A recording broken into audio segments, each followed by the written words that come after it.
He's 25 years old. He's 25 years old, and I believe he's been to the conference finals 4 times. Been to obviously the NBA finals once. He's 25. I didn't win my first one until I was 28. I think Joker won his first one at 27. I think MJ was 28 as well. Kobe without Shaq was around the same age too. Yeah. So Steph was I think we have a we have a lot of expectations on JT, but he's experienced a lot of winning in his career so far. And obviously we everyone wants to see him get over the hump, but 4 conference finals in a finals appearance before the age of 26 that's elite. And like you just said, he's continued to grow, and they are in a position where they can make another title run. And like you said, personnel helps. Adam Porzingis and getting Drew for a bag of Lay's potato chips, that helps as well. that helps as well. But JT is definitely the when you go and you start scouting for Boston, he's the number one guy for sure. Like your citizenship, if your visas and shit. Yeah. Like, that's not what it's all about, man. Go with your talent. You got Wemby now. Yo, Wemby and Joel Embiid front line though. Rudy too, man. Forget Rudy. Yeah, I run 3 bigs. You just I run 3 bigs, and I'd bring Tony Parker out of retirement to run point, and we would just say, "Hey, we're just fucking bigger than you guys." Yeah, just have those 3, and then the other 2 are like really whoever their 2 best guard defenders are. It'd be hilarious if they were like tiny, like 6'2", like rascals, and then like 7'5" people. But no, I think they were saying like they were gonna play Wemby at small forward if they did it, which was honestly, but that was like Wemby's original thing, and he wasn't even doing that. Like his final form seems to be center. Should he even start? He shouldn't even start. Just come off the bench his first year. Yeah, maybe. I don't know. I don't know honestly who else. They have a bunch of youth now. Actually, like the number 1 and 3 pick are from France, which is disgusting. Projected, but. So they might have a solid squad that we won't even know most of them yet, really. International play is it's really good. It's just really good. It's actually competitive. And now we have all our superstars trying to like join together like the Avengers. It's the best. It's better for all of us that the competition's up, because now everyone's like, yeah, we want to battle for this shit. Yeah, hell yeah. And it gives a chance for Tatum and JB to probably like, is JB on the team, or is he not going to make it? He might not make it. I put the pool in here. Is Derek White going to make it instead? Derek White might make it instead. Derek White makes more sense on the team, to be honest, than Jaylen Brown. We already have enough scoring. We need like a connector guy. Yeah. Anthony Edwards, obviously. Yeah, but I listened to the Bill Simmons podcast today. That was just like, he's a Derek White, Jason Tatum. I don't see Jaylen anywhere. Like Drew getting on there? I mean, Jaylen's like right near Mikal and Jaylen on the list. But yeah, that would be sick if we could get at least a couple, because it's gonna it's gonna be like a movie. It's gonna be amazing to watch. Yeah, I mean, it's just like brown liquor. Huh? So Jacob, can you drink brown liquor? Probably not. I can't. Well, I don't have any with me. I don't know if there's wheat in that or not. Some of them. Oh no, there's I can with some. Yeah, that it's just like rum is always like, well, rum even rum sugar. Yeah, but no, some whiskey. It just depends how it's like made, basically. Obviously. Yeah, he probably has to stay away from what we like to call in the industry wheated whiskeys. Yeah. That Bully Boy stuff is wheated. It tastes like wheat bread on the palate. Yeah, it kind of does, yeah. I'm drinking it right now. Sounds good. I got a little Elijah Craig. I'll crack a side. I ain't got to read it to know what that is. It's Elijah Craig Private Barrel from the 1940 Barrel Society. It's barrel proof, uncut, straight, 9 years old, 117 proof. I'm cracking a cider. It's What you fucking. got? It was $100. Oh boy. Oh boy. Oh, Happy well. birthday to you, huh? Yeah, Today's your birthday? it is. Happy birthday, man. Thank you. Thank you. The greatest of all time is born on March 22nd. True. Tatum's born in the same month as me I got the same birthday as Rondo and George Washington. and Dr. J I got Walter Payton. I don't think I have any. and Steve Irwin and Jenna Jameson. Steve Irwin's actually low-key the coolest one besides George Washington. No, I think Steve Irwin's cooler than George Washington. George Washington owned slaves. Steve Irwin just wanted to save crocodiles. True that, but he's Steve Irwin. If he was 100 years ago in Australia, you don't think he would have probably gone at the Aborigines a little bit? I think if Steve Irwin was there 100 years ago, I think he would have been hanging out with the biggest crocodiles of like all time. There have been pictures with him on like the back of like a 15-foot fucking saltwater crocodile.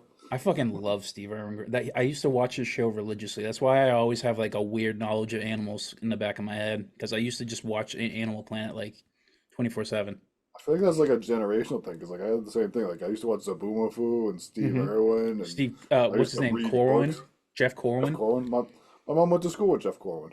Yeah, his brother was our gym coach in middle school. Or Yeah, Mr. Corn. Yeah, Yeah.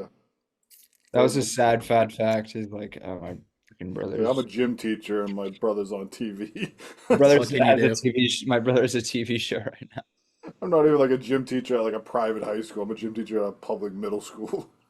yeah, but you can tell they were like rich kids. Like he always showed up in weirdly enough, he always showed up in a Penn State like uh college shirt.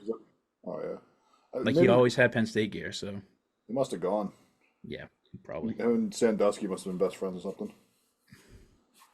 Yikes. That was Penn State, right? I'm not That fucking was wrong. Penn State. Show me. We are.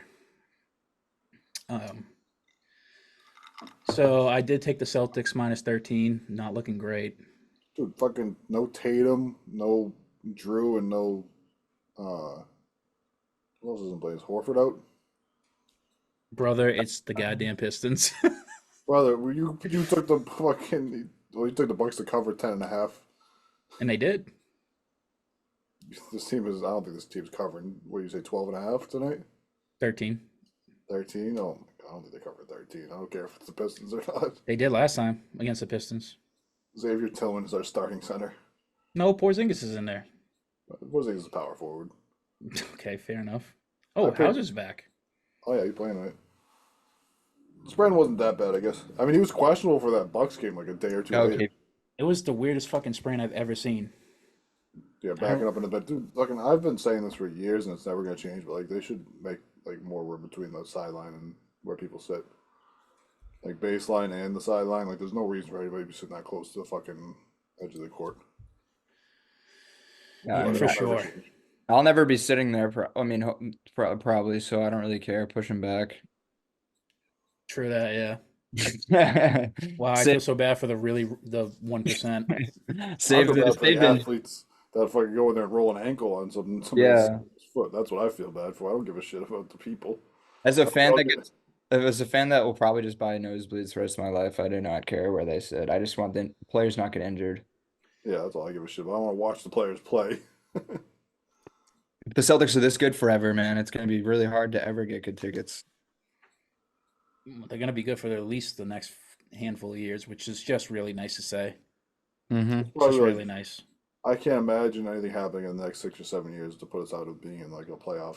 I mean, the obvious is that both our players walk away. I don't think either one is Gotta gonna work. keep- We just got to keep them with the incentives now. They're just going to be rolling in dough doing the staying with us. So I think as long as we treat them right, they don't have much of a reason to leave if we're contending. Because like doesn't all those like extension bonuses go away if they leave? Yeah, and there's no home. I mean, I guess Jalen could go play in Atlanta, which is, that's his hometown, but JT can't go home and play. Yeah, know. you get extra money for playing in the city that drafted you too. Yeah, I remember Beal was kind of rolling on that for a while and not leaving because of that. He was getting crazy deals. He was copping major bags. Like the highest. He was basically like there was there would be off seasons where he'd like set the record because it'd basically be like every off season the record's set. Those were seasons that we were like, come to Boston, like come play with these young guys, and he's just like, actually, I'll just make $200 million in Washington. And now he's No with KD. expectations, dude. I'm just gonna go hoop. I'm just gonna lead the league in points. Yeah. Now he's he's the third best on his team, making like still a shit ton of money. But now he's like not even the backup quarterback right now. He might even be the fourth best on his team. Yeah. Never Bryson fucking Allen? Well, Yeah. Nurkic. Nurkic just gets 20 rebounds randomly. Simmons brought up a good point, and he's just like, I don't think the Suns would have gone in for Beal this year if they had known. Well, but obviously hindsight's 2020. But if they had known Grayson Allen would have been this big, they probably would have invested in like a for real point guard to work with these guys. Because from Beal they really just wanted like the crazy good spot up shooting. Booker plays fine as a point guard. The problem is like they don't have enough experience playing together. And they also have weird nights. Like they have nights where like they just don't show up. They're always gonna and another good point. He had Austin Rivers on his pod earlier. That's why I was listening. He said like, like in a 7-game series, like forget all the history, man. Like it's who you got playing for 7 games. Like that's still Kevin Durant there. That's still Bradley Beal. That's still Devin Booker. Devin Booker's like certified a bad dude, and like KD is one of the greatest of all time. Like they have a good shot against anybody, even though they're gonna have a low seed. All that history goes out the door in a 7-game series. So I thought that was like a valid point. Like if you're the Suns, if you're a Suns fan, that's the spin zone you're entering. Yeah, the Suns. I think because the Nuggets are doing. I know because the Mavs are doing so well, they got pushed. I think they might be like 7th right now. Yeah, they're 7th. That's pretty bad for a team that has 3 Hall of Famers on it. Dude, the Clippers are like what 5-5? They're falling. They're There was 8 and 10 in the falling. last 18. Yeah. And they've had some injuries, and the guys have been in and out of the lineup, but like the Mavericks aren't that far out of like 4. Maybe 8 and 18.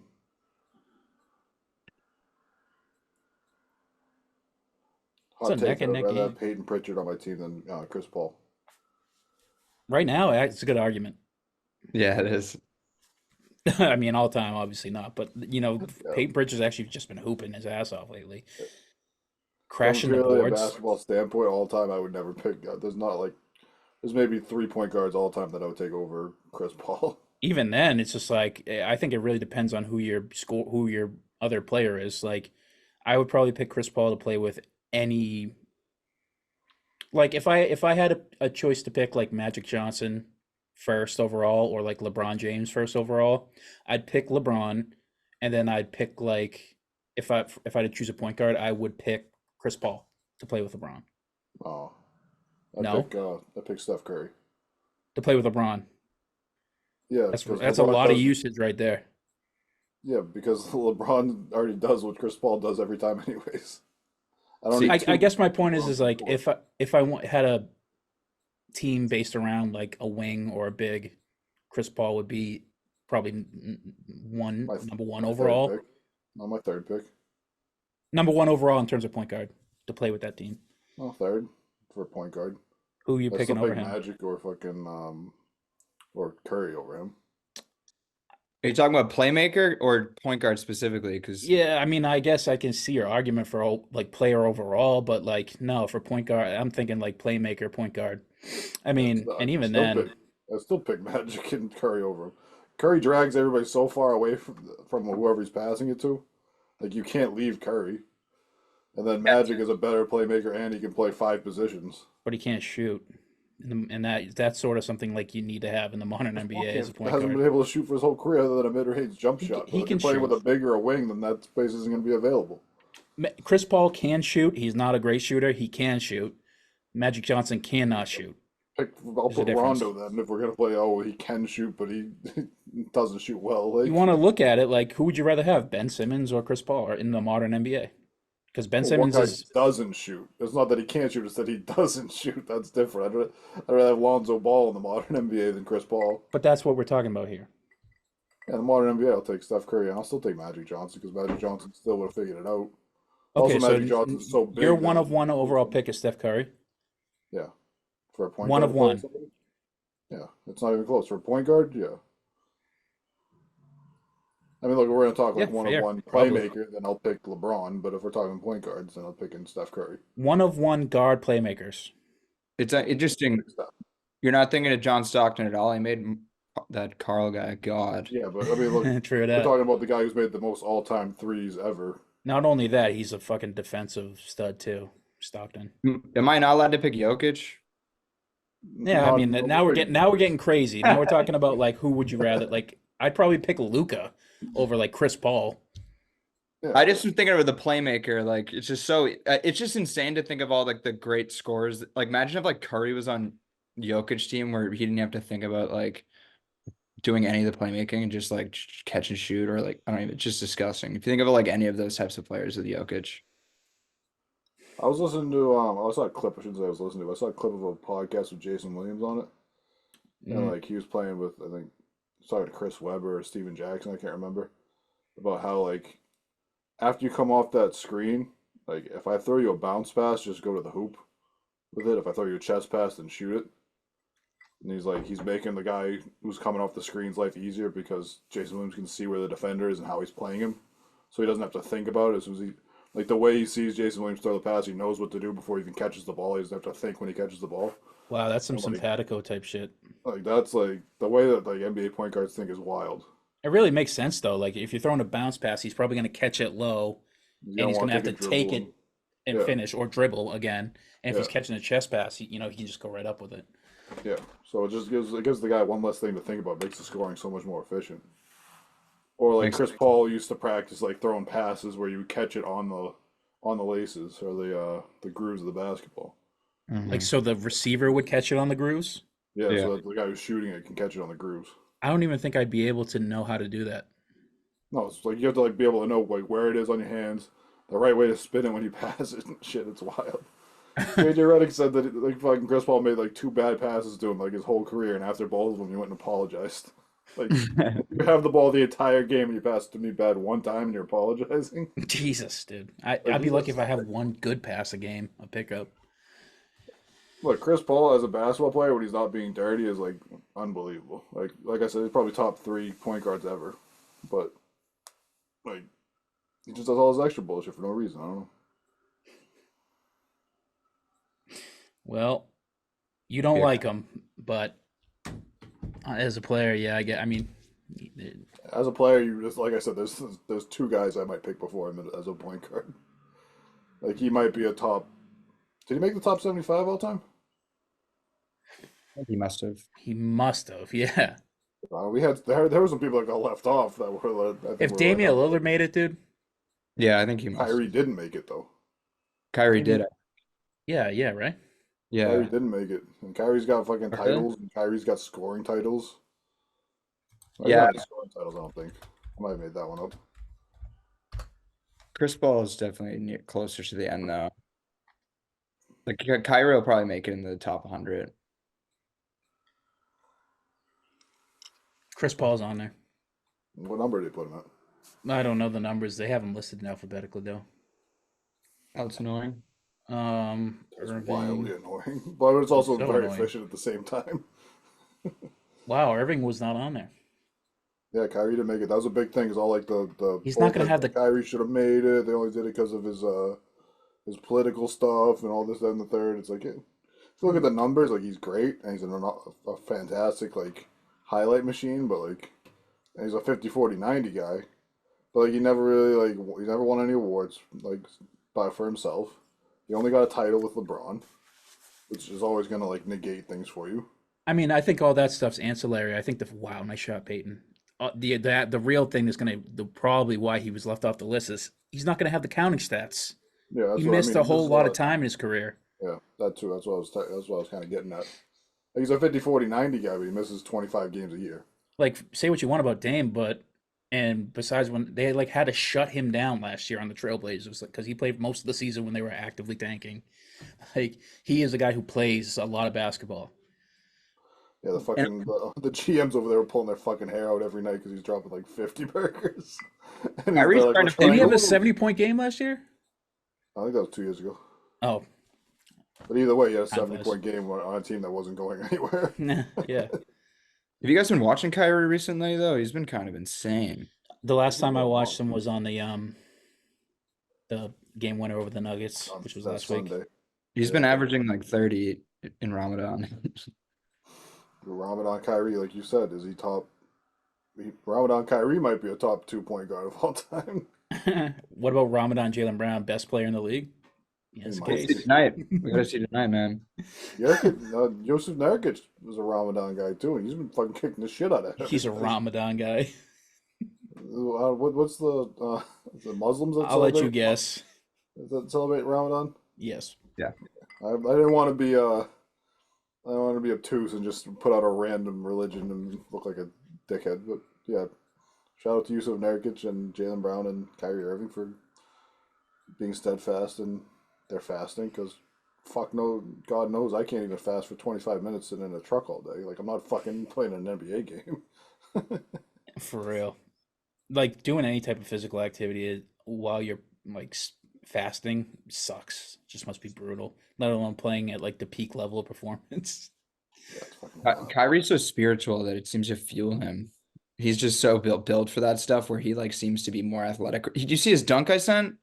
Yeah, Like, he gets more like one or athletic two of guy. those a year where he like gets an alley oop out of nowhere. Dude, he had a really like honestly his best dunk he's ever had. It was like pretty he got up there and I was like, he's like looks more athletic and juiced up than he ever has right now. And he's supposed to be he's fasting. It's like almost like it's Is it one of those things where like athletes need like something to like tweak them to get them to focus a little bit more? Like you see, You're a guy, not, like, dude. You're not even allowed to drink water.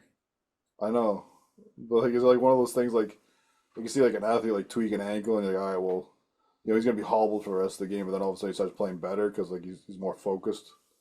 You got Yeah. Isaiah Thomas like a sprained ankle that he had where he dropped like 40 in the playoffs. Or when anyone gets hit in the face. Yeah, or like the Isaiah Thomas like our Isaiah Thomas fucking having that huge playoff game after his sister died. Or you Yeah. see Like like and he like lost a tooth too that series. You're Yeah. almost like playing for something more than yourself. like In IT's case, at least. you're focusing more on the game than anything else at that point because it's like this is what I need to focus on to get my mind off of everything else around me. Or like Wes Welker and Julian Edelman needed to get like a concussion to like get into the game. No, Wes Welker would just take that Molly. He'd take that Molly Mall before games. He Dude, was imagine fucking getting awesome. crushed by Ray Lewis on Molly. Can you imagine the stars? You can imagine what the stars look like when you're on that shit. Oh man, he'd probably think he's at the club and just start vibing on the Probably ground. thinks he's flying through space, dude. He doesn't feel it. Beep beep beep beep beep. Where'd all these fucking stars come from? Am I on a fucking spaceship? Is this an astronaut helmet? What the fuck is going on? Meanwhile, Ray Lewis is like screaming in his face, like when you're looking at him on the ground because he's probably one of the more aggressive linemen of all time. He That is he generation. the scariest football player of all time? No. Who's scarier than him? I mean, what do you Lawrence mean Taylor, no? Why'd you who's say on- that so obtusely? Lawrence Taylor, who was on fucking crack and like killing people. True. It's either or, I think. I think it's him, Bill Romanowski, because you know Bill Romanowski was going to hurt you if you got close to you. He was going to intentionally try to hurt you. Yeah. Or Ray Lewis. Yeah. Or Ed Reed or Brian Dawkins. I was just about to say Dawkins, or yeah, because he would just like freaking fly at you with his spear you with his head like a torpedo. You got who's the fucking guy from the Steelers? James Harrison came over. Yeah, he Yeah. was huge. He was a He's massive. terrifying. And then Former Patriot. yeah, that's Yeah. what I'm saying. He has the longest touchdown in Super Bowl history. I remember that. That was He had a crazy. pick Yeah. six. He had a Yeah. 99-yard pick six. Yeah. Hmm. And then And he like looked slow the whole time. It was incredible. that was wild. He was a total See the dude that Claudzilla, big dude. moving. Dude, yeah, he had like 80 blocking efforts to get him there. Like the whole team was like formed a circle around him. Does Aaron Donald count in this? Yeah. He's not mean, but like he's No, just he's like, scary. like He's more like not just mean efficient. though, like the rest of these guys. The rest of these guys have like a mean streak to him. Like Aaron Donald, I don't think has a mean streak. I think Aaron Donald will like smash you and then like apologize for doing it afterwards. Well, you get like Aaron Donald played in the era that you can't do what you used to. You know. But you can Aaron Donald- though. He used to train with knives. Yeah, there's the famous video of his trainer like going Yeah, slow with knives, with but he's still knives. like blocking them. What the fuck? Very Yeah. high stakes training. It's like block this or you get stabbed my professional athlete that I'm training. He retired. He's officially done. No more Aaron Donald. The Yeah, greats are that's what going. reminded me. I was listening to Julian Edelman talk about it or something.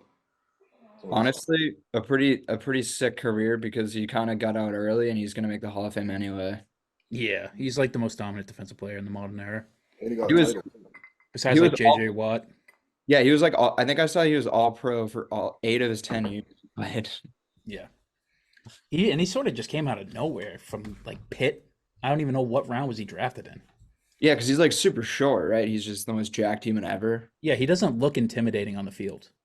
Yeah, because but then the only thing that looks intimidating about him is the fact that they have 3 people lined up against him, and you're Yeah. like, fuck, and then he takes all 3 of them on, and you're like, holy shit. And I also when saw- when he sheds the jersey and you look under and he's just like cut out, he looks like a superhero. Yeah. I saw a wildest stat. They have like a percentage for like getting to the quarterback or something like that for defensive linemen. And like his percentage for getting to the quarterback when he's getting double teamed is better than the average defensive lineman is against a single team.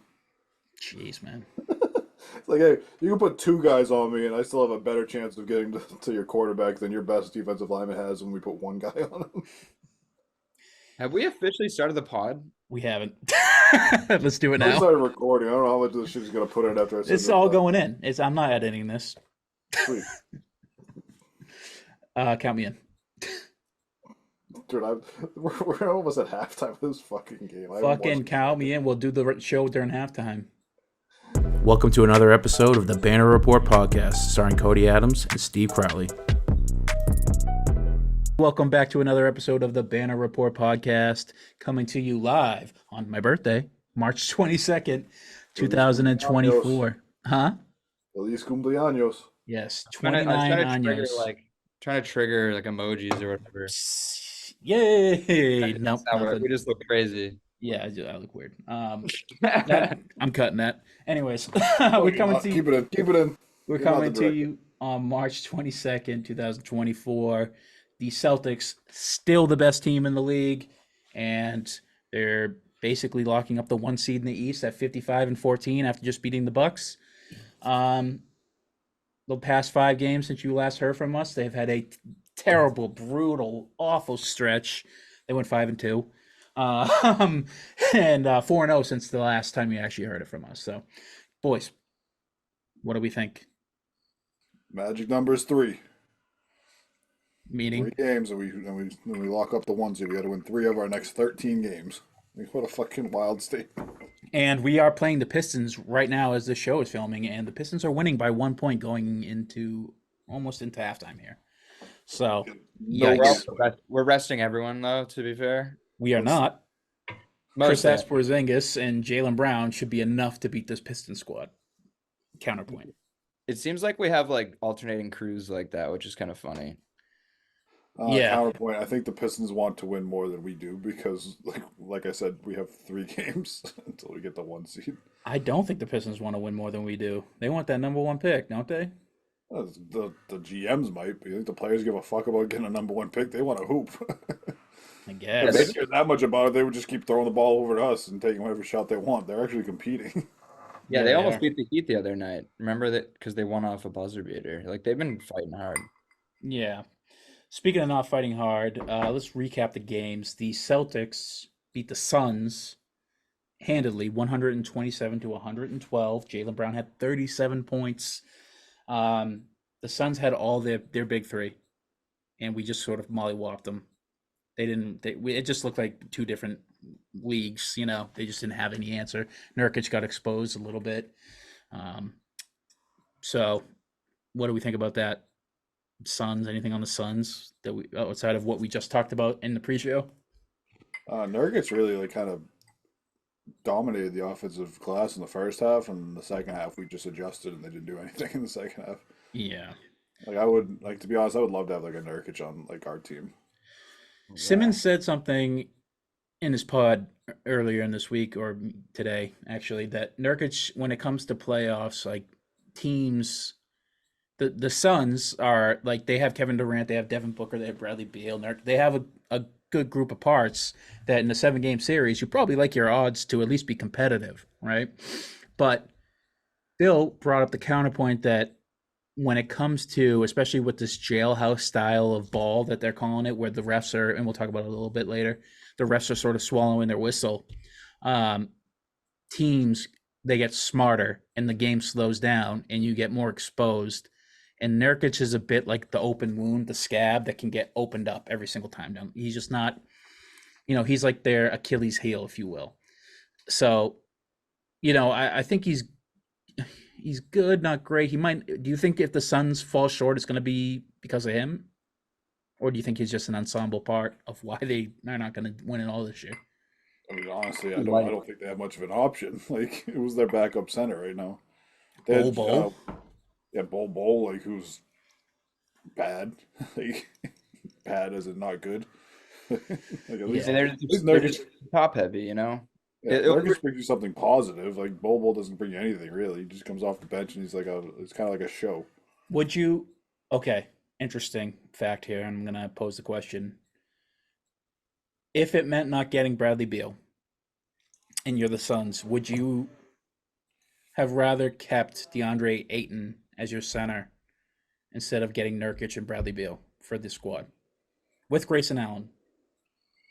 Like knowing that he's the season he's having.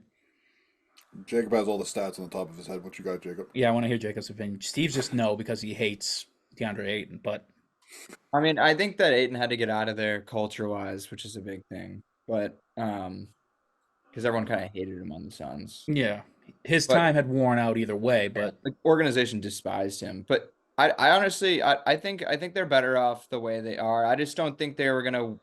I just think they were already going down the lane of like being so top heavy. So you got to get some people to create some offense because like we were saying, they don't really have like a point guard. So at least get a guard. Like they would have been pretty damn. They would have had to get another point guard basically if they had kept Aiden. yeah, but don't you think getting Bradley Beal sort of kneecaps them and getting another point guard? They have two guards. Somebody has to play point guard out of those two. Like, Yeah, I guess. Yeah, it depends. I just don't. I also just don't think Aiton just is such a like a cancer locker room wise. I don't know. Also, Kevin Aiden Durant makes and Kevin as much Durant's as- not. Well, Aiden makes as much as Bradley Beal does. So even if you had Aiden, you still would have been handcuffed. Is that true? Yeah, Aiden got Aiden's a fed. max player. Yeah, Right, Aiden- but doesn't Bradley Beal have like a? Didn't we just discuss how he has a crazy contract? Well, he's on a max contract too, but it's not that much more than Aiden. Like, you're not going to save that much money by keeping Aiden. And you're also going to be keeping DeAndre Ayton, which is a problem because nobody on the coaching staff likes him. None of your stars like him. Do we think? Or okay, is DeAndre Ayton a better player than Josef Nurkic right now? No, I think so. Yeah. Yeah, he definitely is. I don't think so at all. I think on a night-to-night basis, Yusuf Nurkic gives you more. I think there's nights where DeAndre Ayton shows up and gives you 12 and 5 at a max contract. Yusuf Nurkic gives you, 12 and 8 every night on like a cheap contract. Well, yeah. If we're talking contracts, then Aiden wouldn't even fit in. That's I part just- of it. Like, yeah. if you want to build a team and you want to say he's a better player, like, I'm getting the same production out of a guy who's costing me a quarter as much. Ayton's making 30. 32. But Bradley Beal's making 46, so he's making Holy shit, he's making a decent amount 46? less. Yeah, we just talked about it. He got a crazy contract, and he didn't just sign a free agency; he got traded. So his money's guaranteed. It's coming with him. He's living nice.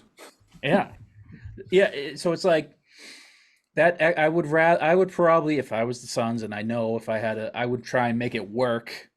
I mean, first of all, I wouldn't have probably went all in for Kevin Durant anyways. I understand why they did it, but that's whatever. If I'm my You franchise understand guy, him right there. yeah.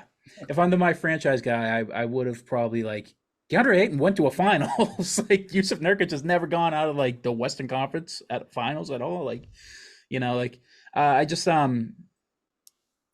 I'd rather have Ayton because he is a better player, in my opinion. At least offensively, on a night-to-night basis, and I do like his talent. And I'd rather take that 12 million, that 10, that whatever the extra 12 or 10 million I have and get a real point guard instead of have Bradley Beal. And I would have built that around like Ayton, KD, and D-Book. So, but that's just my opinion. Whatever. Maybe I'm fucking wrong. That you still got Kevin Durant, and I guess that's all that really matters. You just got to flesh the team out around him. I just don't think it's hard to even like argue one side or the other for me just because I don't think any of them are winning formulas. So it's like hard for me to be like this one's better than the other one because I just think that because with like you're saying with the Kevin Durant deal, they kind of just forced themselves into this like crazy decision they had to make. Yeah. I mean, I get why they did it. Kevin Durant gets you, in theory, closer to a ring than a team of Devin Booker, Chris Paul, and DeAndre Ayton. I get it, but like they gave up just too much to get him. Yeah, they dumped like all like all the things they built basically. Like that's what you do it for. You do dump it for the super. I mean, you can dump it for the superstar. Like that's what people were telling Ainge to do for a while, and we Yeah. didn't. Where we're at, like they had a crazy stacked like deep team. Yeah. Like they could really use Mikal Bridges and like Cam Johnson, and it wasn't just like having Booker and Right. the last team. Why not flesh the team around Booker? Like unless you don't believe Booker can be a true number one guy, which maybe he can't. I maybe he's not. I could see that too. Kevin Durant's a number one guy. Yeah, Um, I'm looking even at the now, numbers right now for Nurkic and Aiden. yeah, I don't know if you guys can even see me because I'm on a different tab. I can see. yeah. I can see. That's unfortunate for you guys. They're like DeAndre Ayton's averaging like 4 more points a game, and they're averaging the same rebounds. Nurkic is averaging about 2 more assists per game, and then everything else is basically the same. You know, Like the free throw percentage, Aiden's got a better free throw percentage by a good amount. I was Like gonna box plus minus goes to Nurkic, Vorp goes to Nurkic. How Well, many that's games has he Blade played? goes to fucking Nurkic. Like Nurkic played 66 games this year, and Aiden's only played 47.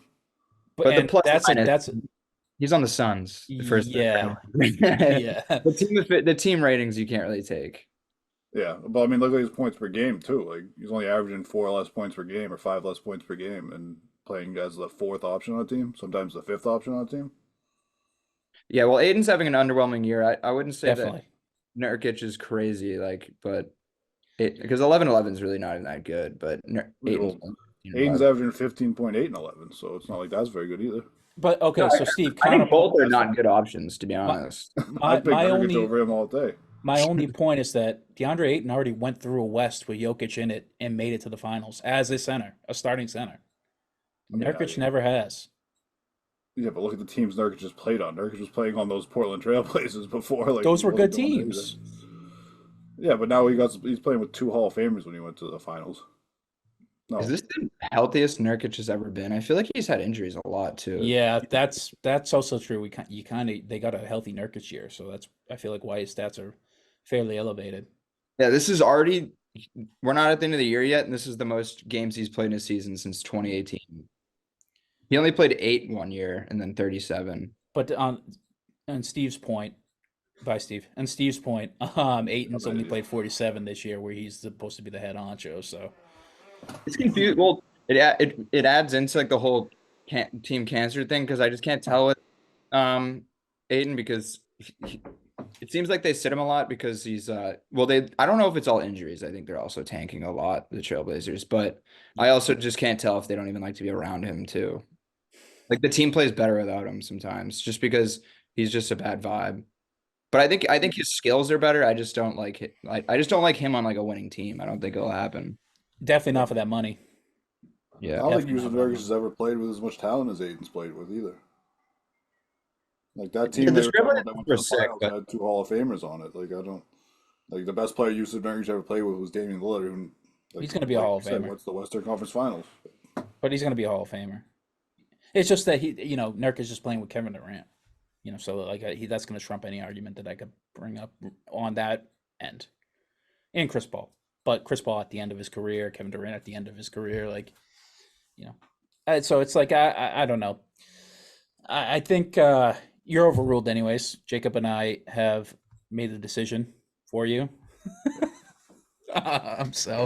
But anyways, that's enough about the Suns. They're not going to make any. They're not getting out of the West. You guys are such better multitaskers than me. I was over here looking at the fucking numbers, trying to figure out how the fuck to get back to Zoom. And, like I don't even know what the argument was that you guys were having. I work Repeatedly on said computer, Steve's dude. an idiot over and over again, and came back like Yusuf Nurkic played 66 games this year. Steve's over here like AOL.com. Okay. All right. How do I log into my AIM again? Thanks, fucking okay, boomer. Moving on from the Suns. We're gonna talk from bad to worse here. Celtics beat up on the Wizards. Hauser went off 30 points. Is that the game he got hurt? Yeah, he had 10 threes. Very good. Yeah, Probably would have rolled gotten back. way more. You just like the injury took him out of the game. He was 8 going. minutes I left in mean, the third. You think he wouldn't have gotten 5 more threes at that pace? Like, holy shit, they were feeding him. it felt like we were gonna witness history that night if he hadn't just took a little fadeaway three into the bench and rolled his ankle in the weirdest way possible. He is thankfully healthy and he's playing tonight. So that's good, and that's always good news. But I felt like we were about to witness history on that one. That would have been. I told Paige that would have been the greatest trivia question of all time. What? Was if he'd set the record for most threes in the game. Yeah. Nobody would have ever guessed him. They would have been like Clay, Steph, Reggie, Ray. Is it Clay? It's Clay, right? Clay, he's got 14 right now. Yeah. That's like who's got the most assists in a game in NBA history. Steph Curry. Oh, Oh, Scott Skiles, right? Scott Skiles for the jeez. Magic. He had 31, right? Yeah. I was like, yeah. That feels 30 disrespectful to assists Clay, in a though. game. 30 assists. That's fucking stupid. That is crazy. Holy shit. You guys have to hit shots for you to get 30 assists. Everything has to go right. Nobody, I don't think, will ever touch that record. That's going to be up there, I think, with Wilt's record for untouchables. Yeah, I mean, maybe that's Everything one that doesn't has get to talked go about at all. Everything has to go right for you to get 30 assists. What's the most assists in the game this season? Probably 20. I bet you somebody put up 20. I bet you Luka had like a 20. No, I bet you Jokic had like a 22 assist game or something stupid. Maybe I feel like if anybody's gonna do it, it's probably him. or Tyrese early a year. Oh, Tyrese, yeah. You could- Tyrese Halliburton had 23. Who did? Tyrese Halliburton had 23 Yeah. against the Knicks. And that wasn't there only one turnover too? That was the game he had 23 assists, one Yeah. turnover. Yeah. That's stupid. That's nuts. That's actually impressive. Dude, I'm looking at the roster right now for the team for the Scott Skiles game. Oh my Yeah. god, there was nobody on that team either, right? Who was he feeding? Rashad, McCall. I don't know, man. I only recognize 3 of the names. What team was it? It was the Magic, 2001. the 1990 Magic. Nick Anderson. Jeez, Nick Nick Van Anderson Exel. Nick Anderson is and Dennis Scott are his best teammates. And then it's Greg Kite. No, that's a starter. Greg Kite's a starter. Terry Catalidge is another starter. Jerry Reynolds, Otis Smith, Michael Ansley, Jeff Turner, Sam Vincent, Mark Akers. Dude, that might be the worst team I've ever heard in my life. When was the first year the Magic became a franchise? Was it 90? It sounds like really soon to then. I don't. It might have been. It might have been 1990. That might have been the first year they were a I think it was team. the 80s. No, right. That's why. I don't remember the Magic in the 80s. So they got like all the refuse from 27, 28 other teams at that time. Yeah. That's what I'm saying. It has to be absolutely perfect. You had 30 assists on that team. It has to be a perfect storm. Yeah, that was the first. Dude, he had it. He got that record on the first season of the team's history. That's like the wackiest. That's actually kind of cool. That's wacky as hell. That's a great trivia right there. Scott Skiles. Yeah, he the best. He must have been the best player on the team. No, it was Yeah, probably. I mean, it was early Nick Anderson. Nick Anderson ended up being good, but Dennis Scott. Dennis Scott was really good too. I don't think Scott Skiles played. I think more than like 6 or 7 seasons. I consider myself a relatively solid hoop head. The only name I know is Scott Skiles on that team. I don't even know who Nick Anderson is. Dennis Scott. I only know him because he works on NBA TV, and they call him 3D. He was like the first guy to really shoot threes, other than Nick like Anderson- Reggie. But like, Anderson he was the blew first guy. that free throw. Did he? I don't remember that one. He did what? He blew it for Shaq. There was like a big moment, and he like missed open free throws at like the end of the playoff game. That's what I know Nick Anderson for. Nice. That's a rough way to know a guy. That's Speaking Billy of- Buckner. Speaking of team, yeah, but Bill Buckner, he was actually a good player, and he just, Nick He Anderson carried was us a to good the player too. championship. Bill Buckner carried us to the championship. He was like our best player, and then like I think he was like top 3 on our team, like our best hitter. And then like, yeah, he just made an error and like everyone was like, you're the worst person ever. It's like, dude, we wouldn't have gotten to the fucking championship. Exactly, and that era was not even. That was just one of the pieces. If you were to like watch, the snowball was already in motion. Like they had already like I think walked guys on and like Yeah. I forget it was already like going way downhill. His was just like the fucking straw that broke the camel's back, and it's the most famous one because it is the easiest play. Just get it, you know. That's an MLB player for sure. But like, didn't we lose like 2 more games after that though? Probably, I can't remember the exact facts. Something People like just that. talk about Buckner, so it's hard to even remember the rest of the series. And he got ran out of town, man. He did get a dirty deal. R.I.P. Buckner. His kid did too. I remember him saying his kid got tortured by it. It's like, what the hell, man? That's awful. Yeah, I hate that. That part of fan. And I know Boston gets a lot of shit for racism and all that. Justified. But like, I couldn't get that one out. But It's like you didn't believe it or something. no, I don't. You're telling me Boston's more racist than like Mobile, Alabama? Dude, the fucking Celtics were winning titles. Somebody broke into Bill Russell's house and took a shit in his bed. And you're gonna tell me that we're not one of the most racist cities? Yeah, that was the 60s, bro. Yeah, that was a long Didn't time even ago. steal anything. Also- They just shit in his bed. You know how Also, the counterpoint disrespectful is that racism is not like geographically linked to one area. It's a pervasive problem throughout the entirety of the country. Yeah, it is. Any city could be like that. And we're fucking terrible. So, Like Utah. the argument should never be, hey, we're just not as racist as them. That should never be the final argument. No, the argument is that everywhere is fucking racist, and Boston definitely has a bad record, just like every other city, and that's an issue. Anyhow, I lost my point.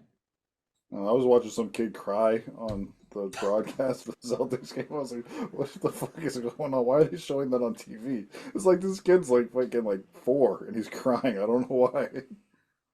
What the fuck was I just talking about? I don't know. Oh no, okay. All right. Let me get back on track here before you completely derail me again.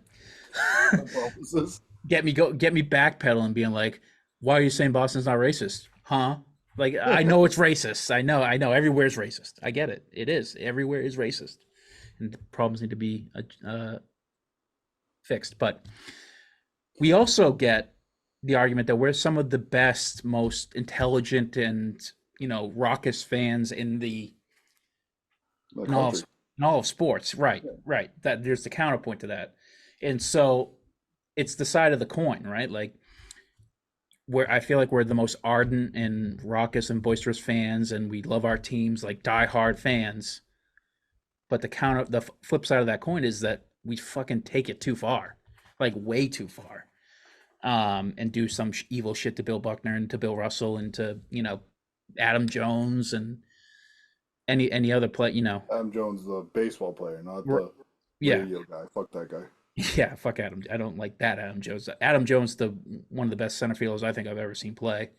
Got called the N-word in Fenway at the end of his career. As fucking awful. Fucking terrible. So yeah, it's just like I really wish it could just be the one face of the coin. We're just the best fans, but not everybody can be like that. I guess not everybody can turn it off. And I'm not giving them an excuse, but that The only people that are worse than us are like some of the soccer fans, like overseas. Overseas, Chicago, you guys like miss penalty shots, and like guys have like gotten killed. Yeah, no, but Penalty soccer's way worse. For yeah, like the international soccer games are brutal. They're like blatantly racist and homophobic. They've killed refs in Brazil after games. Yeah, unbelievable. Yeah, it's awful. It's Fandom not is even, it's not even like a different. It's like a different stratosphere. Like you can't even compare our sports to that. yeah, the dark side of argument fandom. Cody is like, hey, we're not that bad, but you look at them, they're worse. Yeah. It's all bad. There's no good thing. The word fan comes literally from fanatic. Like we're all just fucking shitheads. Like, I just wish it wasn't. I just wish people had the ability to draw that line. Anyways, this is way too deep of a topic. Let's go to the fucking Wizards. What the fuck's wrong with them? What the fuck is right with them? They Good literally point. only signed Good Jordan point. Poole and Kyle Kuzma on a max contract so that they could hit the contract floor. because you have to spend an X amount on your team. You can't spend below a certain amount. So they had to give the bag to two people, and they gave it to those two because they said, "Fuck it, we don't care." I felt like Jordan Poole was hooping during that game though against us. Yeah, it was having a great game for the first half of that game. The only problem was that like everybody else was too, because the rest of his team stinks. So like you got pulled in the first half because he was like, "Why?" Kuzma didn't play. Not that that would have probably made a difference. We beat them. It was like 12 of 17 for like almost 30 points in the first half. Like he was playing great, but it was like in the second half we just pulled away and they're like, "Why are we going to play you?" He's We're another paying you guy a who's max good. contract. He's another guy who's good, whose contract makes him not valuable. Yeah, that's like one of those. Like they'll never be able to get off that contract. Jordan Poole could be a very good what in the NBA? What he was on the Warriors. He'd be a sixth man. Six man, right? Do you think he could be like a 6 man of the year type of guy? Yeah, I think that's his peak, which is not a bad peak. Like, Look, I think that he could even be a starter on some teams if you put him in the right like setup. well, almost like the Lou Will thing, where I think he could be a starter, but I think like those types of like ballers kind of are just better like as a second unit, just shredder basically. You You have need to like be a- able to play some sort of defense, You and need a pure setup man on that team for him though. To like, you can't let him bring the ball up every time, or else the ball's not really gonna move on that team.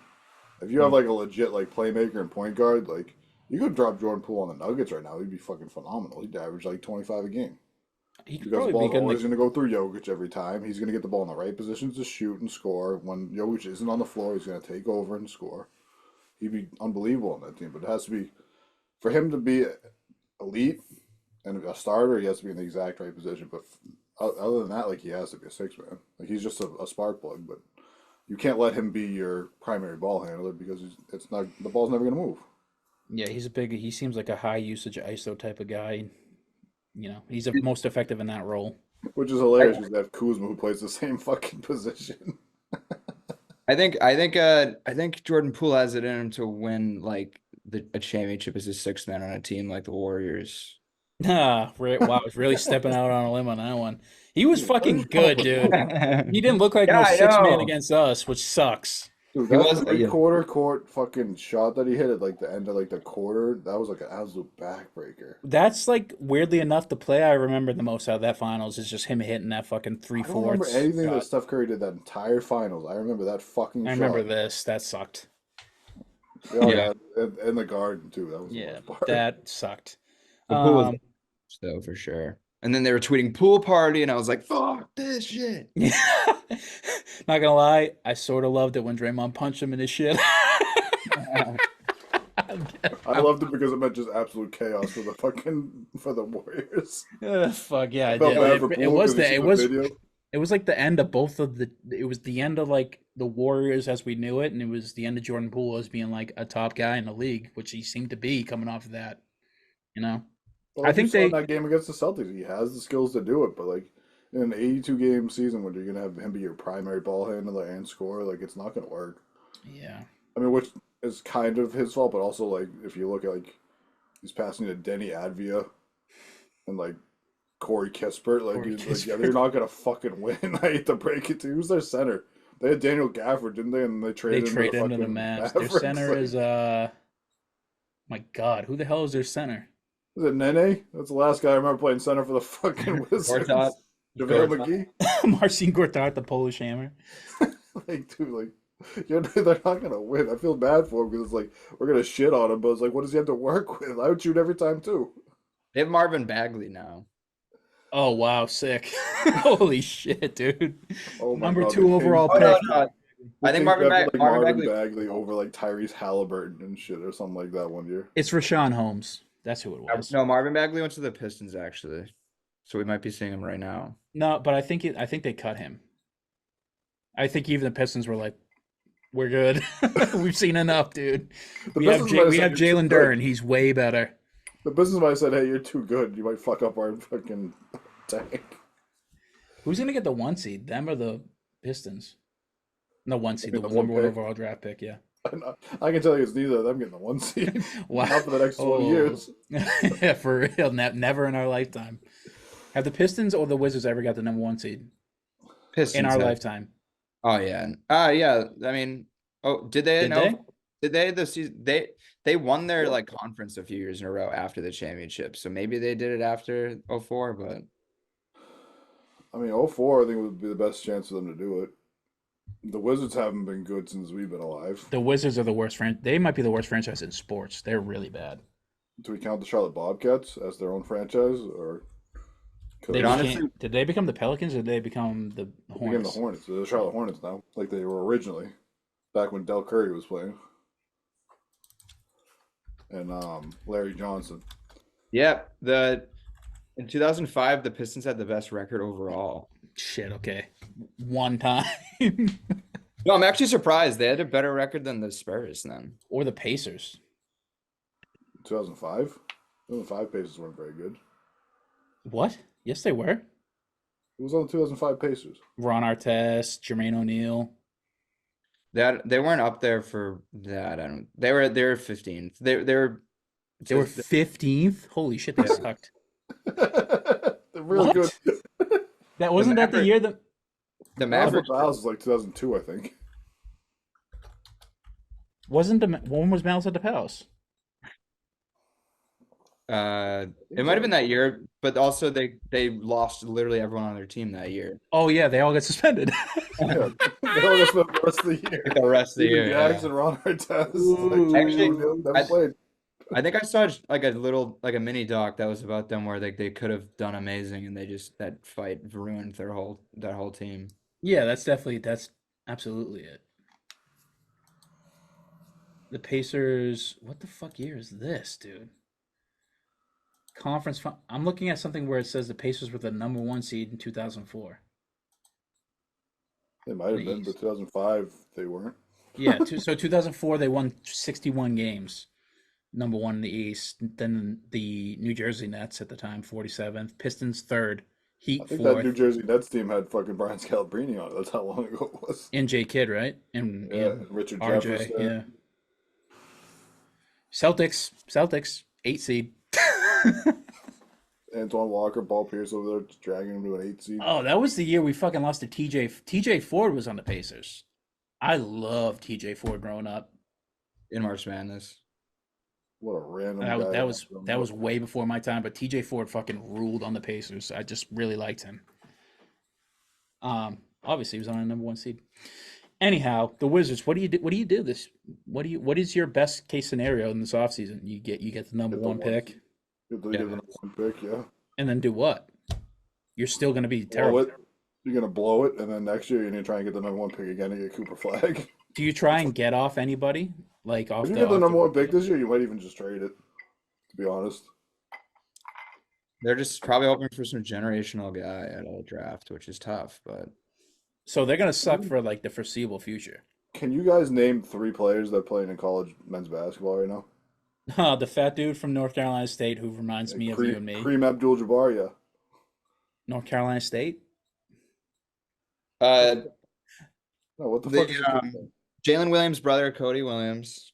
One. Obi Eddie Toppin's brother? Eddie House's son. Oh, Thomas Brother's already in the NBA Oh. or in the G League. Oh, oh fuck, the dude, the fucking center from UNC. Badot.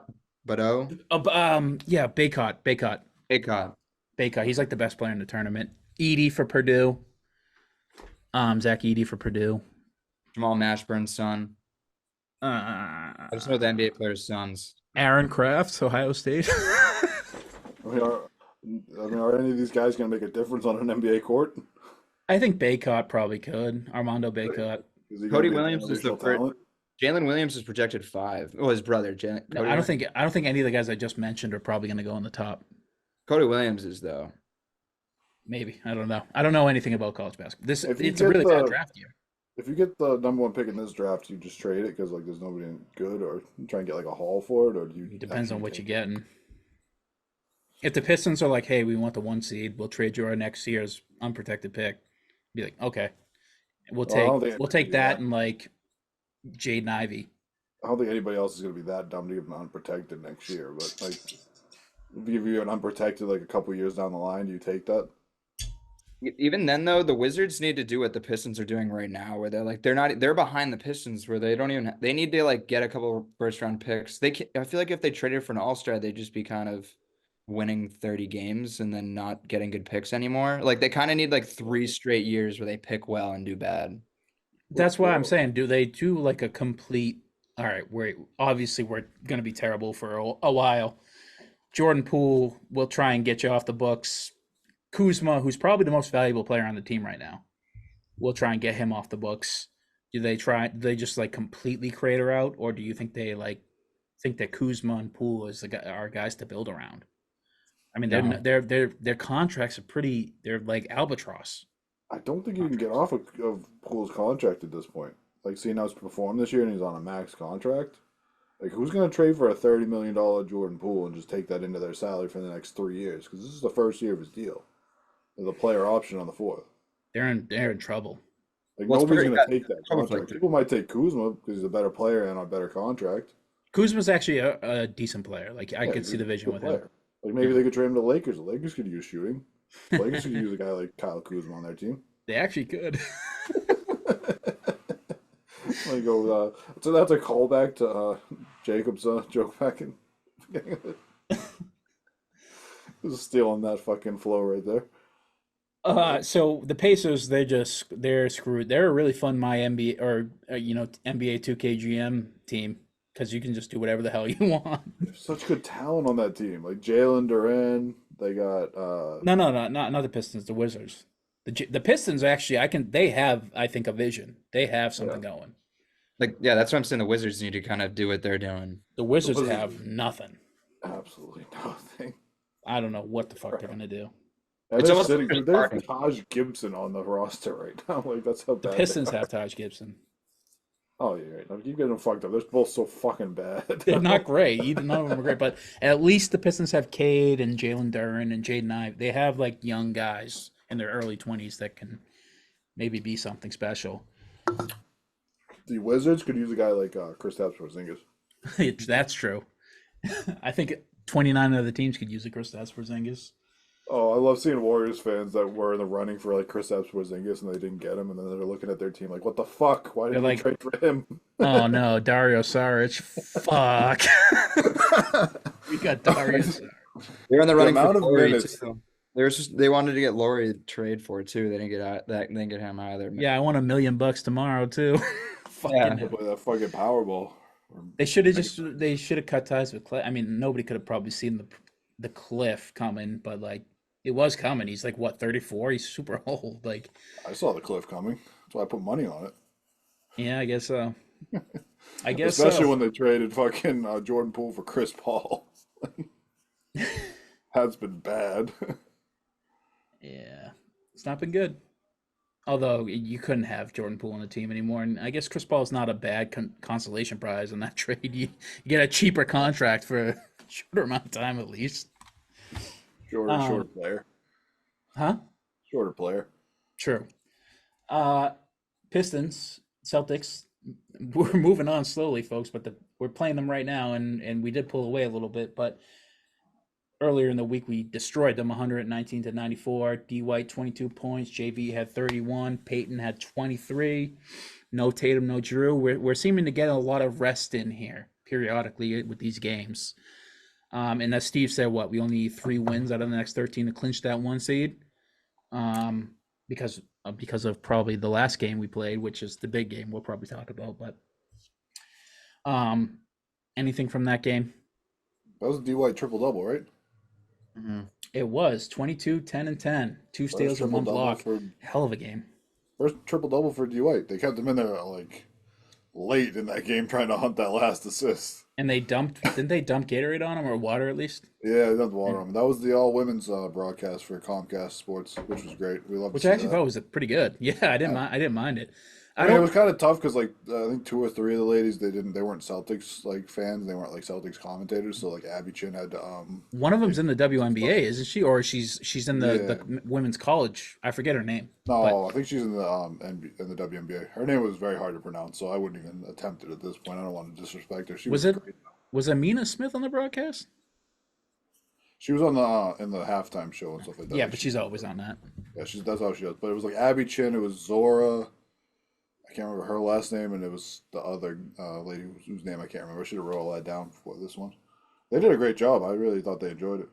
The only Yeah, thing I was upset about was that it was a home game, and that's one less game that we can hear Mike Gorman on. But yeah, that's something I want to talk it's just about timing. That's just timing, is what it is. too. Yeah, like Mike Gorman's coming up on the end here. Like, what are we pleased with Scal and I can't remember his name. Drew Peterson.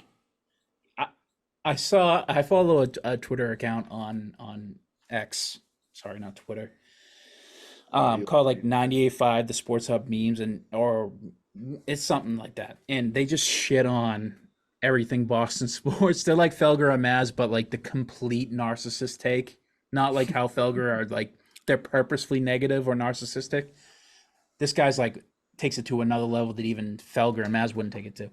He called Drew Peterson Peterson, yeah. a complete cornball. He's like, man, Mike Gorman's 13 games are coming up, and it's sad to see him go, especially because that new guy is like a complete cornball.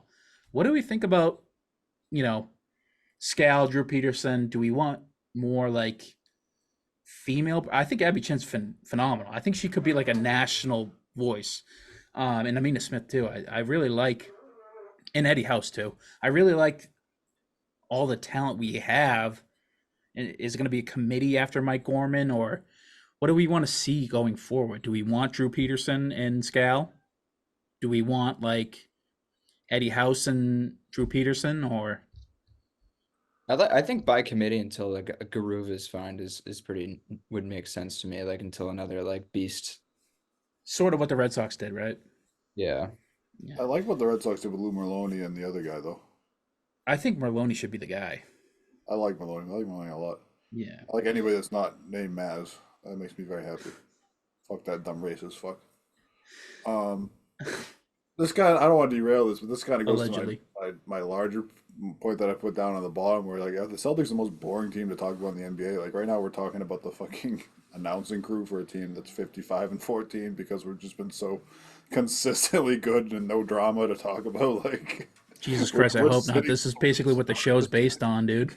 like we're sitting 3 stars tonight. We're just like, and the game's going on, and we're like, yeah, well, is Drew Peterson doing a good job? Drew Peterson is kind of a cornball, but like I like him though. Like it's fun. Like you got to be kind of corny and fun. You got to try new things. He puts out crazy nicknames on these guys. Like him and Scal have a good back and forth going. Like it's fun. It gives a little bit of vibe to the game. I love the way Gorman does it too. Like you can love multiple different styles of it. Gorman's just a classic. He's just classic at this point. It's just Got like 40-something years of experience. it's going to be really sad to not hear his voice. It's same with Tommy. It's going to be really sad to not hear their voice. They're maybe not the best broadcaster. They are. You're not gonna hear. You're not. In Gonna my hear. heart, they are. So but don't say like- they may not be because they are. But Tommy Heinsohn, he's loved by Boston and Boston only for a reason. But like, it's going to just be sad to see him go. But I do think what Drew brings is sort of a like, dare I say, hip, like a hip sort of vibe to the broadcast. Scal is very, I think Scal does a great job. I'll give it to him. He's a homer, but he does good analysis, and Eddie does too. And I think they're fine for it. They have nice voices, whatever.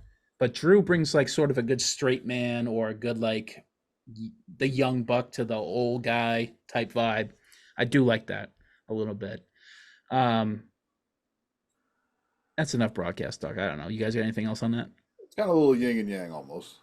You got Very yin and yangy. Yeah, I guess Scal is more the straight guy to Drew because Drew like is always dropping like the goofy nicknames and shit. Yeah, he said fucking they got to he said that what was it, Hauser was committing arson the other night. He was on fire. Like that's fucking great. It's just goofy and it's great. It's fun. It brings like a little bit of a vibe to a game where fucking we're blowing out like a dog shit team in a game that doesn't matter. Like Yeah. And it's so funny, Stevie, but you bring it up, like, and I've been thinking about this all day, and it's sort of been sitting in my craw because of another Boston guy, Bill Simmons, talked about it in just over the past few weeks of his podcast has been the Celtics are really good, they're amazing, but what is their flaw? Why he's picked the Nuggets he's like, it's the Nuggets to lose, et cetera, et cetera. The Celtics and the Nuggets is going to be the finals matchup. It's the Nuggets to lose though. They're just leagues ahead of everybody else. They feel a bit like the Warriors did with Kevin Durant, et cetera, et cetera. So and it's been sitting in my I can't really shake it. I feel like he's right. I mean, I feel like he has it pinned. This Celtics team, it's the best team I've ever seen. But I don't feel like it's enough. And why is that? Is it enough? Am I just having anxiety? Is Bill just being a negative Nancy? We've been the best team all year, sort of like how the Nuggets were last year, the most complete team. It's like what I guess my first question is, what is the fatal flaw of the Celtics team? And two, do we think we'll see it, or am I being over anxious or overthinking it too much? For one, we don't have the best player in the world, and they do. Which I honestly think is the difference. Is just, and they won it last year. I don't know, like, because I agree. It's either 1 and 2, us two, and I think that would be really one of the, because they're not even that much deeper than us talent wise. It's just more about the top end talent being possibly like one of the greatest centers ever. Honestly, I don't know. It They might be just that. have the best player. That's always going to be the Celtics' issue. They just Yeah, the other team has the best player. like with LeBron. I don't know. It's kind of tough. I think because Jokic is such like a maestro. I don't know, because like the supporting cast around Jokic is not crazy much better than what we have on our team. So like you're saying, there's not much different other than Jokic. And I do feel like the Nuggets play very well together. I don't know how to describe it other than it's like how Chris Paul's hitting people on the passes with the grooves. It's just Jokic is hitting guys. He knows where they are at all times. Murray knows that the pick is coming. He can get around it and just hit that quick little mid-range J. Aaron Gordon's always crashing the boards. MPJ's wide open for a corner three. It's just, and KCP. KCP doesn't get talked about enough. He's really good. He's just a really fucking good player, especially on that team. KCP is like their Derek White. Like he's like Yeah, Yeah. I was literally was on the tip of my tongue. he hits Definitely. the threes. He moves the ball well. He plays great defense. Like KCP's a guy that would fits in on every championship roster. Remember when speaking of the Pistons, remember when they got clowned for giving him that contract? Like that seems like an underpay at this point. They gave him like 30 million or something Yeah, over like the course of 2 years. yeah, That's he's a good player. dude, because I think like it is comparable. It's just like, yeah, because I think Jalen and Jamal are pretty comparable. Maybe, I mean, or recently Jalen's been crazy, but I guess if you could give Jamal like the nod for his whole career and didn't won a championship, I guess. But and then like Michael Porter Jr. and AG are such a solid 3 and 4, and we have such a solid 3 and 4. I literally just think it's the gap between Jokic and Tatum of like playmaking and shit. Just Yeah. like, because like Jokic, like I think Tatum's peak is like one of those guys where he's like a wing that you insert on any team and he makes them way better. I think that's like his like absolute just like god peak, kind of like KD or like Paul George or like someone that's like not, but like if you have someone like Jokic or LeBron who's like kind of transcendent, like team, they'll make your whole team chemistry like better. I don't know. It's just like like you're saying, like the whole game flows through Jokic 24/7. Like our best player will sit in the corner a lot of times. You know what I mean? When things get tough, he's just like, it feels like he's like, I'm out at the 3-point line. Throw it back Yeah. to me. Well, I mean, at the I'll- end of that Bucks game, he took it to the hole and made sure that we finished that game off. He didn't take a shot in the third quarter, and at the end of the fourth quarter, he just took over and said, "We're going to win this game." Which is wonderful to see him do. He should do that I more. mean, it would how be about better game if the 7? Bucks had Giannis playing. I mean, well, you talk about Game 7 against Philly last year. He had 51. He did. You talk about Game 6 in Milwaukee the year before that. He had 46. So like I He can go out there. Well, and that's win what, you a game. well, I think he's a top 10 player, just not a top 3 player. Yeah, I'm not like, going to say yeah. he's better than Jokic, but like, Yeah, that's what I mean. Like Jokic did better in the playoffs. he's If you not want. going to be sitting out there just waiting for the ball. I don't think. Like, I think when the time comes, like Tatum steps up. what makes a difference between a top 5 player and a top 3 player? There's a big difference between a top 5 player and a top 3 player. But what is it? If it's such a big difference, explain it. Tatum can win you a game, like on any given night he can win you a game. But when you look at like the top three players, like you're talking about like Jokic, Giannis, and Embiid, like maybe right now Luca, depending on Embiid's health or whatever, like any of those guys, like every night you're gonna get like 30, you're gonna get 10 Yeah. boards, you're gonna get 7 assists every single night, and then like there's gonna be and then those are the average nights, and then there's gonna be a night where it's like game 5, it's a pivotal game, and all of a sudden you're gonna get 45, and you're gonna get 12, and you're gonna get 9 or whatever. Like It's doing it's it a at whole the nother level, and Tatum can hit that level, but he yeah. doesn't hit that on a consistent basis the way they do, and I don't know if that's because those guys have the ball more than he does because he's always had been playing with, Kyrie or Isaiah or Jalen, or now he's got Porzingis and Drew on the team too. I don't know if it's because he doesn't have the ball in his hands as much as those guys, but I know that when it comes down to it, when brass taxes, like Tatum in elimination games, his numbers are stupid. He's averaging like 28, like 9 and 8 or something like that. Mm. Like on efficient shooting, like in elimination games. So I know I don't have to worry about him. When it comes to beating the Nuggets, I think that you really just have to have everybody on that starting lineup like going at it. For Because you five have to for match 4 them. straight games. Yeah. You have to match them every night. And the only thing that's holding the Celtics back, I think, is that when you get to actual contenders, we're never gonna have the best player in any series against the contenders. Like you want to count, Philly as a contender, they got Embiid. You want to count the Bucks as a contender, they have Giannis. The Heat, they Yeah. have Jimmy. Playoff Jimmy is the best player in the NBA. yeah, you can go playoff Jimmy, but the Heat, I don't think they're just not built to beat us anymore. Like, I don't think they're not a real contender. They're missing a few other pieces, and Jimmy's They're getting not a older. real contender, but they're a contender because like they scare the shit out of us because they're the boogeyman. Yeah, I We tell you talked what, about I don't want to see him.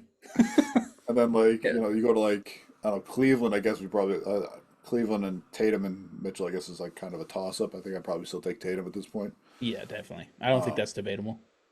But then you go like to the Western Conference. Like who's coming out of that? Like you got Denver, Jokic. You got the Suns if they step up. Then you got KD, and KD and Tatum are kind of on that same level at this point in KD's career. The Lakers like shit a golden egg, and then all of a sudden D'Angelo Russell starts averaging 30 a game, then it's LeBron probably. A few things real quick. Interesting. First of all, just to harken back to what you said, it's consistency. It's just doing what separates the top 3 from like a top 5 is that Jokic does this every night. He does this every night. And what doesn't matter who he's playing. It doesn't depend on the game. The game bends around him. Tatum bends his game around what the team needs.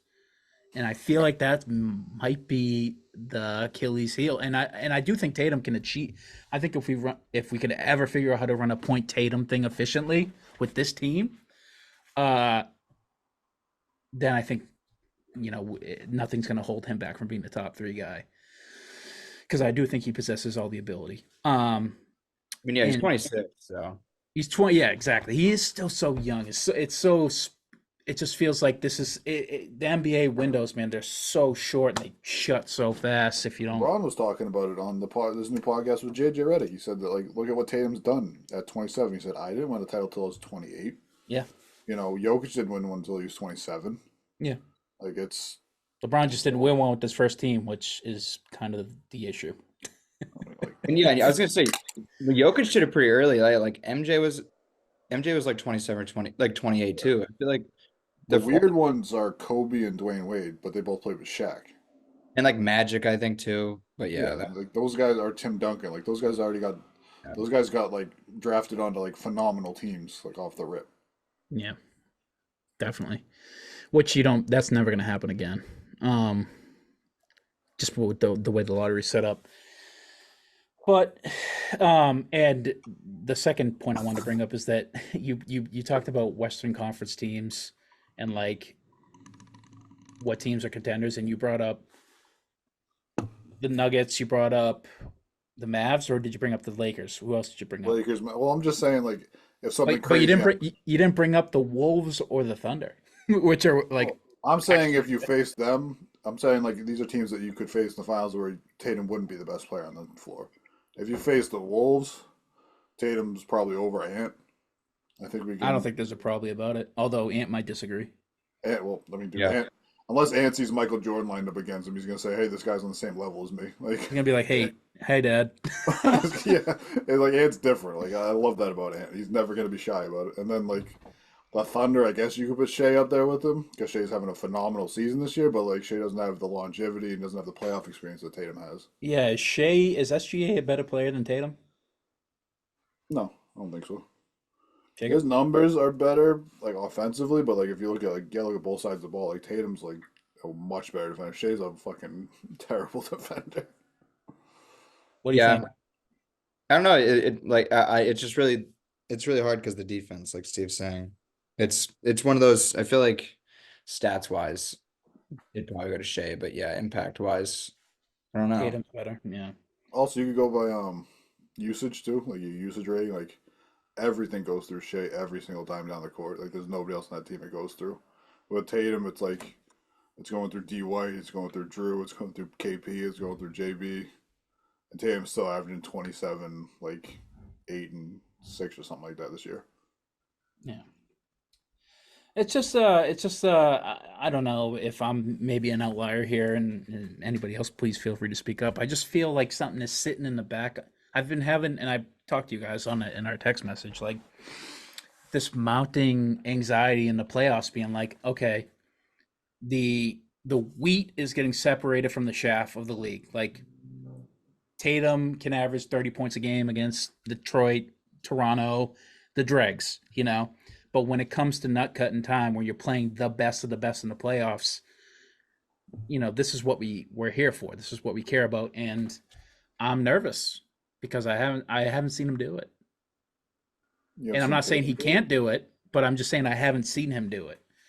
And so I just have like this massive anxiety when it comes to the playoffs, and I don't know if I'm the only one feeling it, but Bill Simmons is the most vociferous one about Celtics, like ardent Celtics fan, talking about how he's just like the Nuggets. It's the Nuggets. It's the Nuggets. And he predicted this shit last year. He's like, the Nuggets are gonna be the best team and they're gonna win the championship. He said that shit like halfway through the year, and he was right. The guy knows ball. I hate to suck his dick on this podcast because he's not on, but Also, if he was on, you would. I mean, that might have to be a Patreon episode if you're gonna do that on pod. True. Check my OnlyFans. But I don't know. Maybe I'm just. Do you guys feel that, or do you guys just feel like I'm freaking out? Well, like with Simmons, is that like one of those ones where like you're looking for something and you keep seeing it? Like if I say, "Oh, I always see red cars," and then all of a sudden everywhere I go, I see red cars. Like, is that one of those? Because he already made the prediction before the year. Like, is he just, "Hey, I'm standing on business and I just don't see it"? Because like the I'm problems seeing it though. It'd be a different thing if he problems of just. last year's Celtics were like, "Hey, we're played down to competition. We rely too much on the three." But like we look at it this year, and it's like, what, 2 games this year we've played down to the competition? Like 3 out of almost 80 so far, Yeah. or almost 70 so far. Like we know what they can do in the playoffs last year. Like we came up short. We played down to the Heat, and like the Heat decided to muck it up with his own. Now you got Kristaps Porzingis in the middle. I don't know about y'all, but like this is the best Celtics team I've ever seen. Like, and we're the best team in the league statistically by like every metric, but we're still probably not the favorites to win the championship. Oh yeah, It's like by the betting numbers we are. right, but do you believe that? Do you feel Yeah, that way? I do. I mean, Jacob, I think we're the second best. I think it's just we're the reigning. We just have to get through the reigning champs, and they're in the West, and I think it'll be like, I'm nervous, but it's nervous excitement. It's gonna be like if we face them in the finals, it'll be like the best finals like of my life personally. Yeah, besides like the 2016 ones, it's probably going to be the best finals that we've seen in recent It'd be history. amazing, dude. Yeah. It's But going to be high-end basketball from all 5 positions on both teams for an entire game, every game. It's yeah, going to be so much fun to watch. Do we think it goes 7? I got the Celtics in 6. Celtics and foe. Celtics in 3, baby. But I think mean, that's the only. I think that's the only series that goes more than 5 for the Celtics. I think they win every other series in 5, 5 or less. but dude, it's like Jokic is gonna win MVP, and like that I just literally think that they did it last year, and they just I don't know. Yeah. It's hard to say that the guys who won last year and haven't Yeah. changed that much aren't the favorites for this year. Yeah, it's But We have But a the new Celtics team. added KP and Drew this year, Yeah. so it's kind of like, I don't know. That's kind of weird. I think we don't face them to the finals regardless. I guess we never answered my question. What's their biggest? What's this Celtic squad the best one? I proclaimed it the best one I've ever seen in history, my viewing history. What is their Achilles heel? I mean, I guess like shot selection maybe. I The think stuff everybody and their mother talks about. honestly, I think the Achilles heel is either, and I don't know if it's an Achilles heel as in like an absolute bad thing, but something could fuck us up is if we do the Joe Mazzulla no timeout game at the end, if that could fuck us up, or I don't know. I think we have such a surplus of talent in end games that sometimes people don't really grab the game by the balls like themselves. So maybe we have like a too many good situation where people are like, we have all these options everywhere, like try to get an open shot.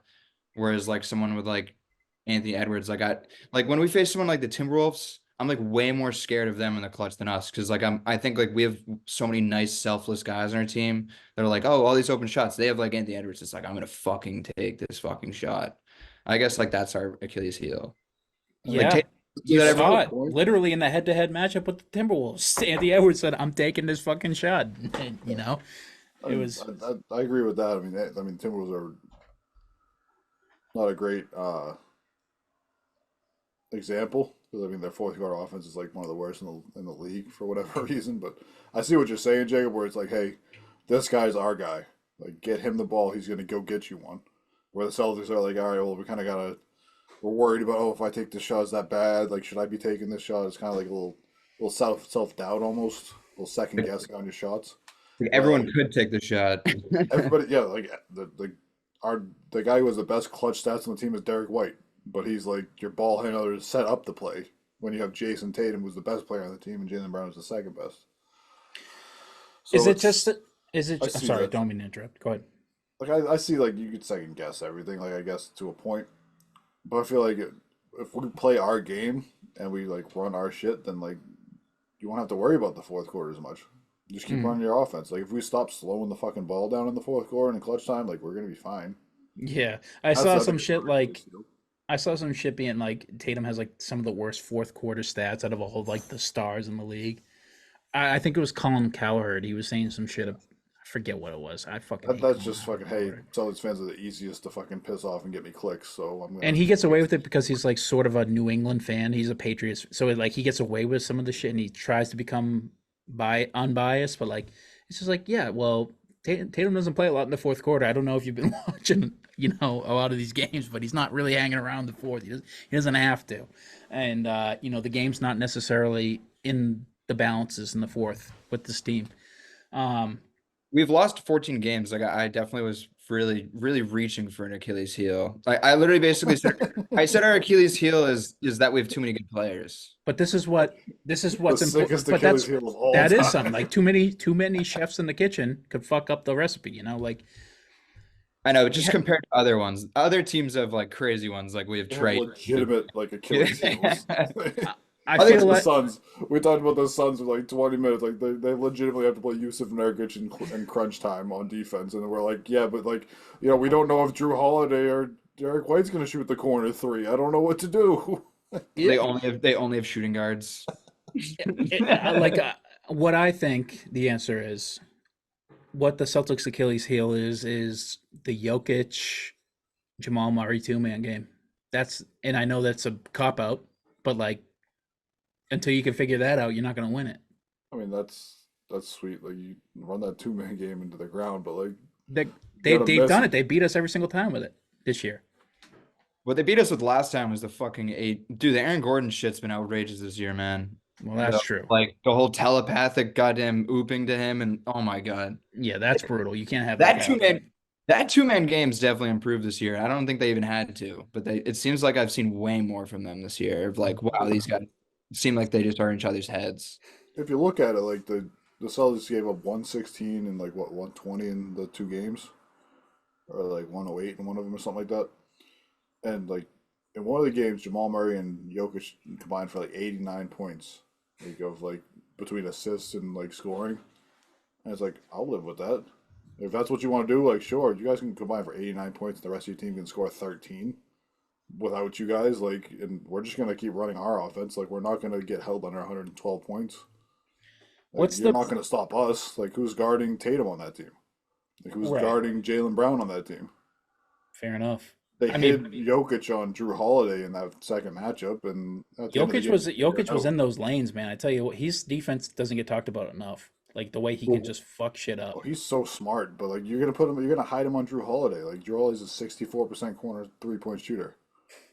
Like Peyton make Watson's him gonna in the be corner, like you make him hide in the corner, and all of a sudden you don't have a big man down low when you have Jaylen Brown and Jason Tatum matched up with what, like KCP and Jamal Murray. Like, that's food. True, Peyton Watson feels like a cheat. That feels unfair that they have a guy like that. That's a weird one. Like he just came out of nowhere. Yeah, it's and so he fits unfair, dude. right in. Jesus, he's like a Watson's one of those 23rd guys pick that- overall. He's not even that like highly. He wasn't highly drafted. Yeah, That's really. the thing. Honestly, they probably would have had problems this year if he wasn't this good. Like, because they lost Bruce Brown, and like they needed that like bad. They didn't really make him. They just like 23rd pick, be good in your rookie year, please. And it worked perfect. They got it. It just feels sort of like the fucking Warriors used to, how they just. It might just be the Nuggets time. I don't want to get all down on the Celtics. This is just me vocalizing my anxiety. We are the best team. As Jacob so kindly put, we're the best team in the league. The Celtics have not lost at home to an Eastern Conference team this season. And it's not happening tonight against the Pistons. I'll tell you what, we're up 21 points in the fourth. Especially because we're playing in Detroit. I was gonna say, and we're in Detroit. Oh shit, my bad. I saw the black. I don't know what the fuck. You is are going on. 100% right. We Wait. are not losing at home tonight. But I'll to put be all of my money on that one. Well, you can't prove me wrong. we play the Pistons. We have 3 games left at home, and one of them are the Pistons, though. So you might have read that too. Thank you, Jacob. Good dish. Look at Good that. dish on that. Really safe. Yeah, so I don't mean to get down on us. It's just like it's the same shit with the Patriots. You dominate so much all year. You're waiting for the playoffs. You're always looking for like what is the flaw, so that if it does happen, which is not likely to happen according to Vegas and according to the numbers, you can soften the blow. That's all the shit is. I mean, You know the what? difference between the Celtics and the Patriots is the Celtics have come up short a lot. The Patriots, like, they were consistently really good and consistently. Like, football is weird because you can, like, somebody can just have a crazy game and, like, that's just what it is. I mean, But, to be like, fair though, like you say they came up, they came up. They were consistent. They were consistently good. But they only won 6 rings in 23 years, under that regime. only I listen. I 6 know. rings? I Only know, one but every 3 years, if you average that out, or 4 years, like, let me finish my point. The Celtics have been that consistent for the past decade. Not in the finals all the time, but like but they've how been many in the rings they Eastern got? Conference Finals every year since Tatum's been, Basically, except for one. But you're not playing for Eastern Conference Finals in Boston. You're playing for finals for championships. Like you can look at the Celtics playoff record and like how they played in the playoffs in the last few years, and you could say, hey, like this, we're coming up short every year. Like you lost to the Heat. You lost to an 8 seed last year. Okay, fine, but the undefeated Patriots lost to the wild card Giants. Okay, and they won what 3 titles before that, or Yeah, no. Listen, the Celtics it might win- it did might the not be. Celtics win 3 titles before they lost in 7 to Miami last year. Like it's okay to look at the Celtics and their past like falling shorts and like be nervous this year about it, like you are. Like I get that, like especially when your core is still Jaylen Brown and Jason Tatum, and you're gonna have flashbacks every time you see them on the court in the playoffs. Like, Mhm. oh no, are we gonna rely on that 3? But the Patriots are just kind of different. Like I Yeah, wouldn't that even might not put be the them best comparison, but like, I guess the point is what I would do. It's the only thing I can sort of compare it to. The Celtics have been so good, and they have been good for so long, and like they are, for all intents and purposes, the favorites to win it this year, the last year, the year. They've been for the past 2 years. They've been the favorites to win it. Like, I get super angry. The regular season is such a breeze. They're going to be the first seed, the second. They're going to just be one of the best teams in the conference, no matter what. Just closing your eyes, barring a complete collapse or an injury, they're going to be one of the best teams. It's when you get to the playoffs, you look for that fatal flaw. Or at least what I'm doing now during the regular season, I'm looking for that regular flaw, that Achilles heel, so that winning is so hard to do consistently. That's why the Patriots are not a great case, because they went to the Super Bowl fucking 9 times in 23 years or whatever. That's not the best case. But like, when you get to the precipice or close to the precipice so much, when you eventually get knocked off the precipice, you look and you say, that is the reason why. And I knew that. And that's why I shouldn't have set my expectations. So you temper yourself a little bit and you soften the blow. And that's all I think this whole fucking hour conversation has been, is that the Nuggets, they reached the top, man. They reached the top. They're there. And they look really good. And they beat us every single time we're getting close in the regular season. They knock us off. But when it comes to a 7-game series, we've yet to see. So, that's The Nuggets' Achilles heel in the past was Murray and Michael Porter Jr. getting injured and Jokic being too slow, and that all corrected. So it's like ours could all correct. Like, Yeah.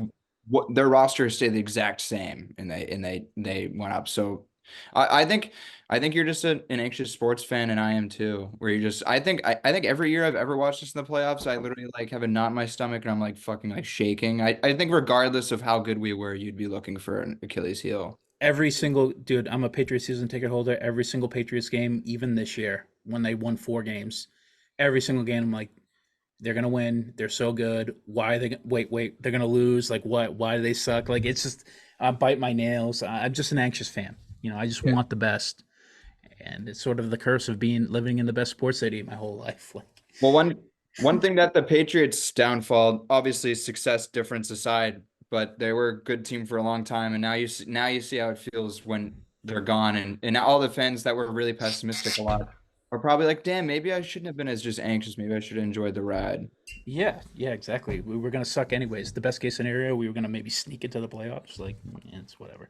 But this Celtics team is good. Just enjoy the ride.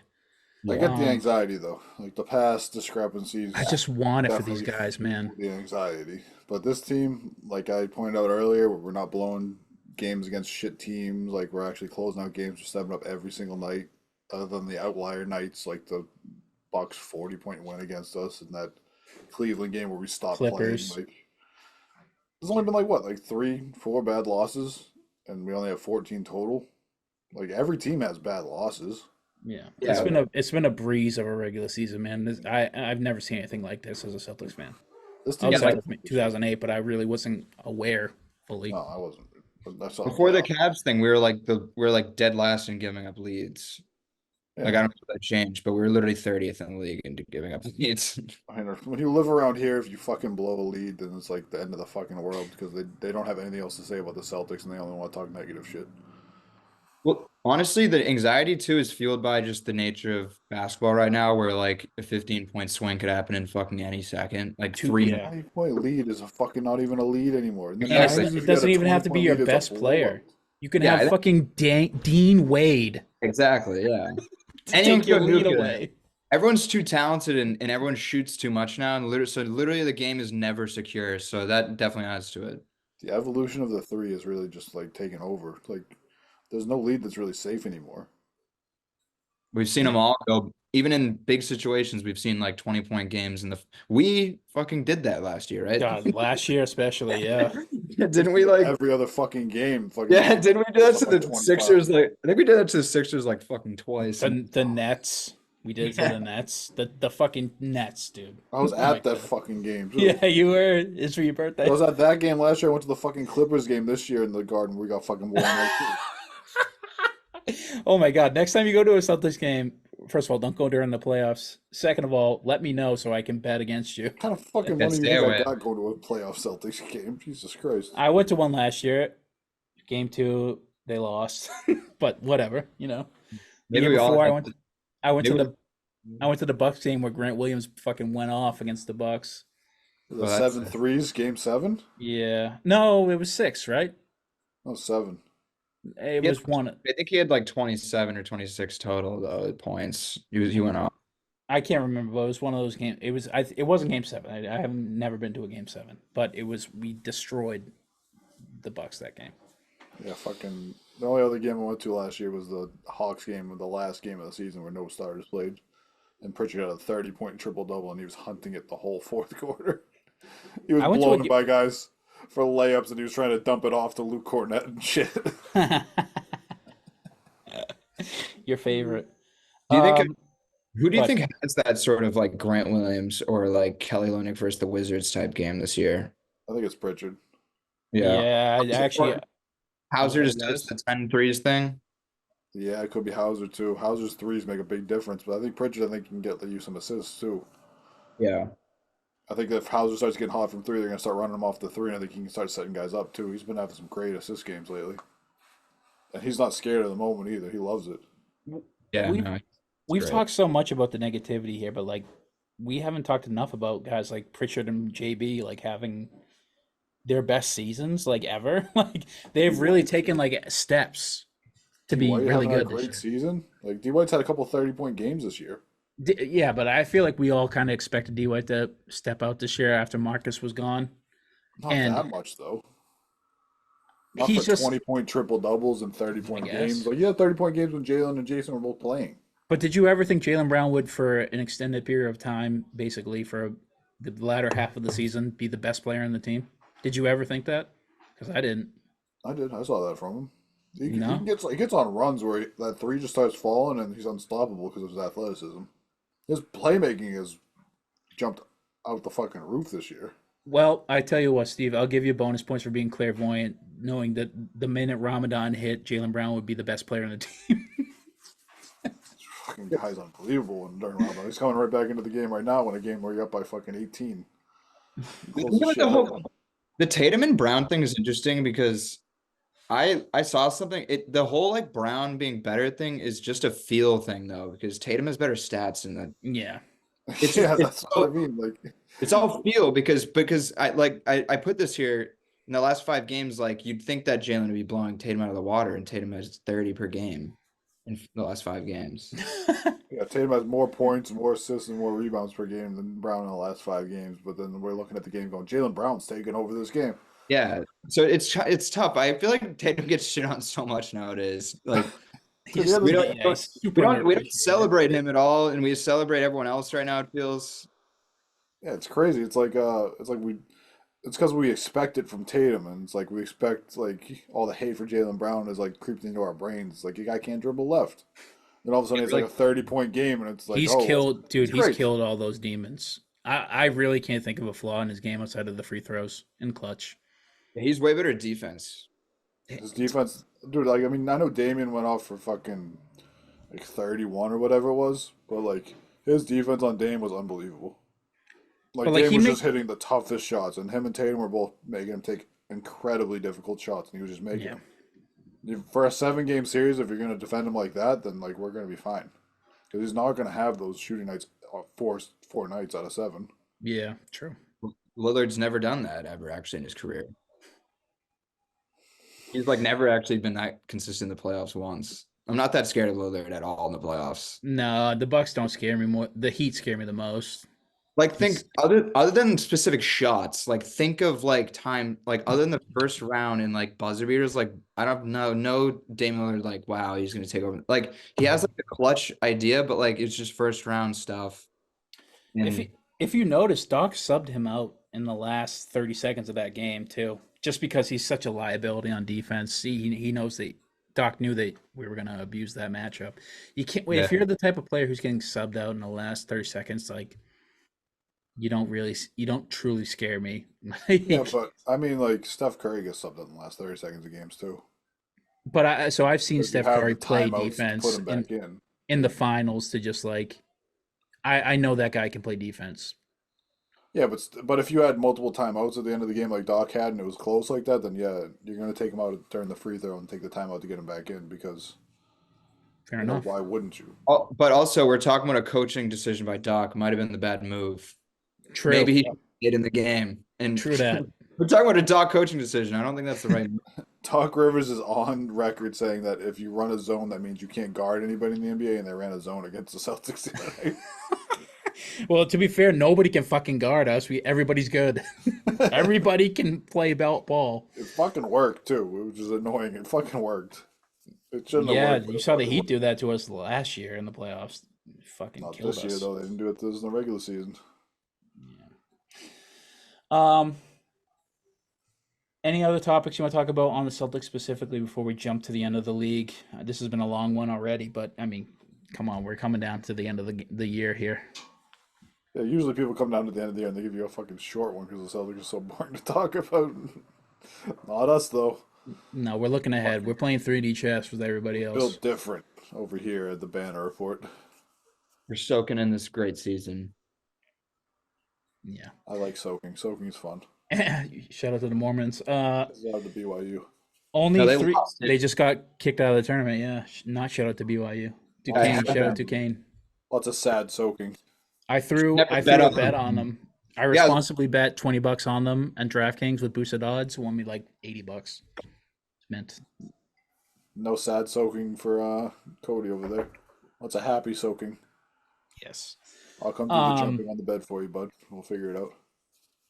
So only 3 games left to win the 1 seed. We do play the Knicks, the Pistons, and the Wizards in that home stretch. Knicks are really, they're the injury-bitten team of the year. Wizards and Pistons obviously are brutal. No, they're not. What do you mean, no, they're not? OG Anunoby just got hurt again. Yeah, have you seen the fucking Grizzlies? The Grizzlies are playing a G-League team every true. fucking night. You can't, but you get the first 25 of those is not because of injuries, because their best player's a fucking idiot. Yeah, He's then as soon as he lost came back, he got injured for the rest of the year. I say their season didn't even start. It didn't even feel like they got injured this Yeah, year. they never got going. That They was- didn't have a season, dude. Well, they got that Gigi Jackson kid or whatever his name is. He's a fucking stud. That's a great find for through the injuries. That's a silver lining right there. I did just pick him up from my fantasy team. He's been hooping. I'm about to go to I'm handily winning my first playoff matchup. And Am I winning my first playoff matchup? Am I in the playoffs? unfortunately, you're in the consolation bracket, aka the loser bracket. Oh no, am I? You facing me? What a surprise! Hey, what was Both my of you record are. against- Cody, what was my record against you this year? I don't fucking know. Would you win 3 games? I beat you. You All I did give a beat shit me. about I beat you. You I did don't beat care about me. the rest of them. So you always have those. If I win the whole thing, you'd be like, actually, in the I would 7 bet game it. in the 7-game series, we had a chance. Yeah, the Celtics the most boring team to talk about in the league. Ultimately, yes and no, in the sense that on a night-to-night basis, there's not really much to talk about outside of what we just talked a whole fucking hour and a half on what their biggest flaw was. Speaking of Celtics, Isaiah Thomas is now on a 10-day, correct? 10-day contract with the Phoenix Suns. As you saw in the pre-show, we talked about Phoenix needing a true point guard, and maybe IT's that type of guy. Okay, I'm seeing 2 different head nods. Each, Jacob, you first, Steve, you next. I want him to join. I don't know if it's a good idea. I don't know if he could actually like do well for them in the playoffs or something. I don't, and it's hard. He's so small and he hasn't really played much. I love the guy though. Always and forever. Steve? I love him. I think he'd be like a spark plug for him off the bench, and they should sign him. But as a point guard, no. Like he's not going to be your point guard. Like he hasn't played in the NBA in over 2 years. Even when he was like playing point guard, he wasn't much of a point guard. He's a scoring guard, and you already have 3 of those in your starting lineup, and Grayson Allen who can't dribble the basketball. So like I don't really think he really needed him as a point guard. I hope they sign him, and I hope he gets like some random filler minutes and just like lights it up a little bit for him, like as another guard, because he can fill in the same spot as Bradley Beal does right now, because Bradley Beal's just kind of out there just existing, and I think Just Isaiah Thomas hooper. can do the same thing. Bill doesn't have a position. He's just a hooper. He's just there. True. He's just Those like possessions where you watch him, he just stands in the fucking corner for like he's 24 a no seconds. bad shots type of guy. Yeah. Yeah, I mean, shout out IT. Always love that guy, no matter what. It's Always just hope for the best. it's just like he's just too old, too little, too injured. Like it's just the story of his career. Once we've traded him to for as much as I feel dirty doing it, trading him to the Cavaliers, and the whole curse of Isaiah Thomas type vibe that came from that, and that maybe still haunts this team to this day. It was business wise a smart move by Ainge. Like just get off this asset with the really bad hip. He didn't. How many games did he play after that trade? I guarantee it's less than 82. Like straight. Yeah. No, yeah, he was never even a good, like a literally never even like a functioning player after that. Yeah, Ainge just knew it was done for him. Especially, you can't have an injury riddled player and be 5'9" in the NBA. You just can't. I'm sorry, and I love it, but And he was like talking about backing the Brinks truck up, and he was Yeah. gonna basically, like, if we kept him and paid him, like we would just not be maybe winning a championship this year. yeah, for sure, Like we literally, like, what we have right now is because of that move. his contract would be something that he wouldn't even be on the team anymore. We just would be paying his salary like off the books, Yeah. on the books still. Still paying While he's not on the KP. team. So yeah, I do hope I'll always hope for that guy. He's just a great story. But it ain't gonna make a difference for the Suns. Ramadan, happy Ramadan to all those to celebrate. I'm not even sure. I do think you say happy Ramadan or something else, maybe like Assalamu safe. alaikum. It's assalamu alaikum, and then the person says assalamu alaikum back. That means may God be with you and also with you, or something like that. Assalamu alaikum. Wassalamu alaikum. I'll just I don't know. Shout out to all our Muslim brothers. Ramadan, brothers and sisters. Ramadan Kyrie better than Untucked Kyrie. We talked about it early in the pre-show. That dude is fucking cooking. This year. He's jumping high right now. He's most like he's ever been. Folks, he can't even drink water. Just wild. Jacob, I have a until question for you he can't see a since, piece of string. You prepositioned this question, Jacob. I have a question for you. Is Untouched Kyrie during Ramadan the greatest player to ever play basketball? Or Yeah, that true. Maybe if he had a mask on too. We're Oh, talking like boy. 93 Jordan. Nobody break his 92 nose. Jordan. Yeah, because Kyrie has the mask mode too. Oh my god, a mask untucked. Ramadan Kyrie That's the one seed right there. with a hoodie on. Maybe it gets like, yeah, I don't even know. The only That's like the only 45 way a night. the only way you could beat untucked masked Ramadan Kyrie is with hoodie Mello. Yeah. Hoodie off season Mello. Even then, I don't know. I don't know. Flu Kyrie game got some. Jordan. Get flu game Jordan in, Flu game Jordan. or number 45 Jordan. Yeah, or number 12 Jordan. Yeah, was that the stolen jersey one? Yeah, that one game he played with a stole because somebody stole his jersey out of his locker. Which is Um, wild in the 90s that didn't happen more. Yeah, that's like millions of dollars. It was like an art heist. And it wasn't like they had great security back in the 90s. You saw Jordan's security team. You think you couldn't get through those guys? Dude, that'd make a good, funny ass, stupid movie. Like guys trying to like steal sports for like memorabilia. That'd be actually a good movie. I'll talk to Ryan Russillo.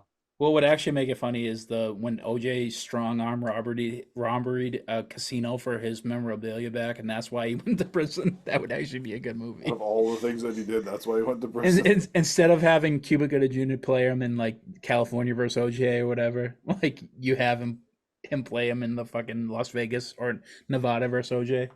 What actually was that sent him Marlon to prison. Wayne's fucking movie? Was it Luck of the Irish where they kidnapped the fucking guy from the Celtics? That's God. It was no, wait, no. It was Celtics fans that stole like a Jazz player, right? Aren't they Celtics fans that stole the opposition I player? think he it's stole a something like that. Celtics It's like player or Luck of the something. Irish or some shit. Yeah, he was like he kidnapped somebody. I watched it like one time and then I just never could find it again. Yeah, starring I saw that too. I starring remember that goofball actor comedian guy who's Yeah, like the the white big tall white gawky dude from Brooklyn, New York. Celtic Pride. Celtic Pride, that's what it is. Yeah, because they hijacked the fucking Celtics player. Yeah. But what are you talking about? Fucking the guy who made fun of Boston Strong? Oh no, there's no way. That Celtic Pride came out like the early '90s. No, but the guy that you're talking about that played that was the actor. Oh, yeah, I don't remember his name. He's not. He's it's not he's the like biggest- he's from Brooklyn. He has the he's like a bit actor. He's not great. Cody, good spread by the way. Yeah. you Good covered spread. the I took the Celtics minus the points. Steve, fuck you. You shit on me for that. That was a good bet. We What's the have Warriors record 27. again? Huh? So what's the Warriors record again? Nah, fuck you. I'm paying you back with my winnings off of March Madness and that. Speaking of betting, Shohei Ohtani.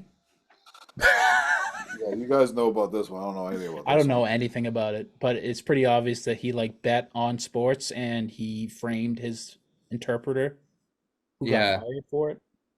And then, but like the thing is, like it's really weird because well, like the story was that he stole it from Shohei, Mm-hmm. and then the Was it like next day 50 million or something?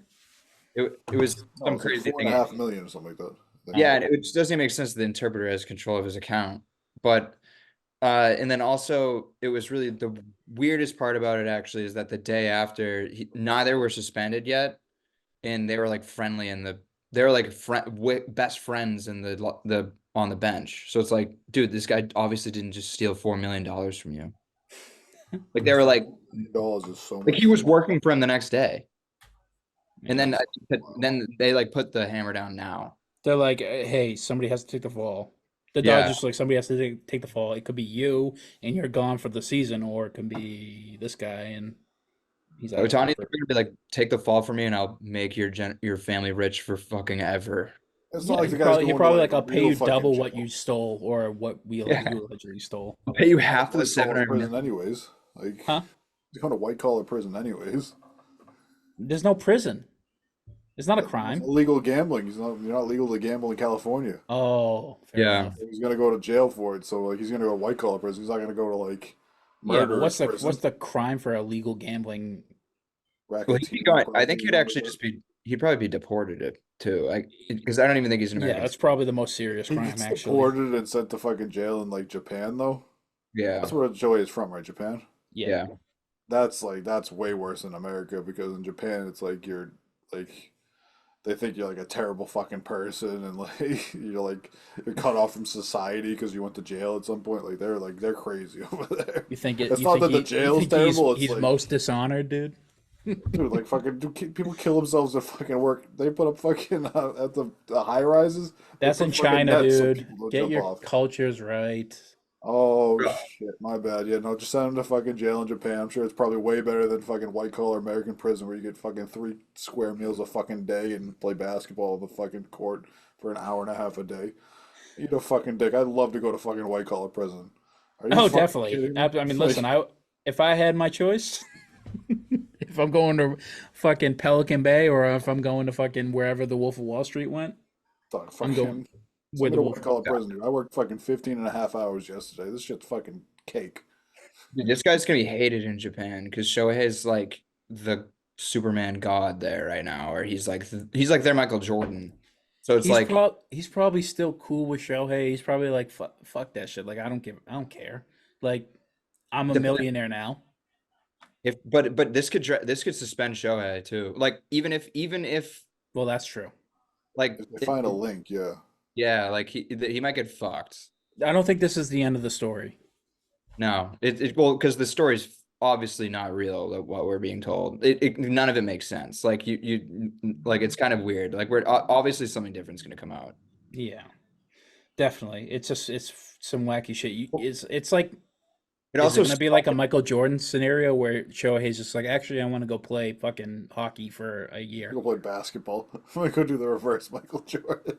and I'm pretty sure I'm gonna go play G League basketball for a year, and And then I'm gonna go back to baseball. the story also from their camp changed. I forget what was first or which one was worse, but they said originally Shohei paid off his gambling debt, and that was the millions. And then after it was switched to he stole from Shohei to pay it off. Yeah, that's why I'm not even clear on this. I heard like two different things. It's Because all they up in said the two air. different things. Yeah, they came out and said like they were like, oh, we investigated more. He actually stole it. It's like, what? No, Yeah. that's so different. It could have Shohei been just it could have just been like reporting where it's like I'm just gonna try and put out like a story that gets traction.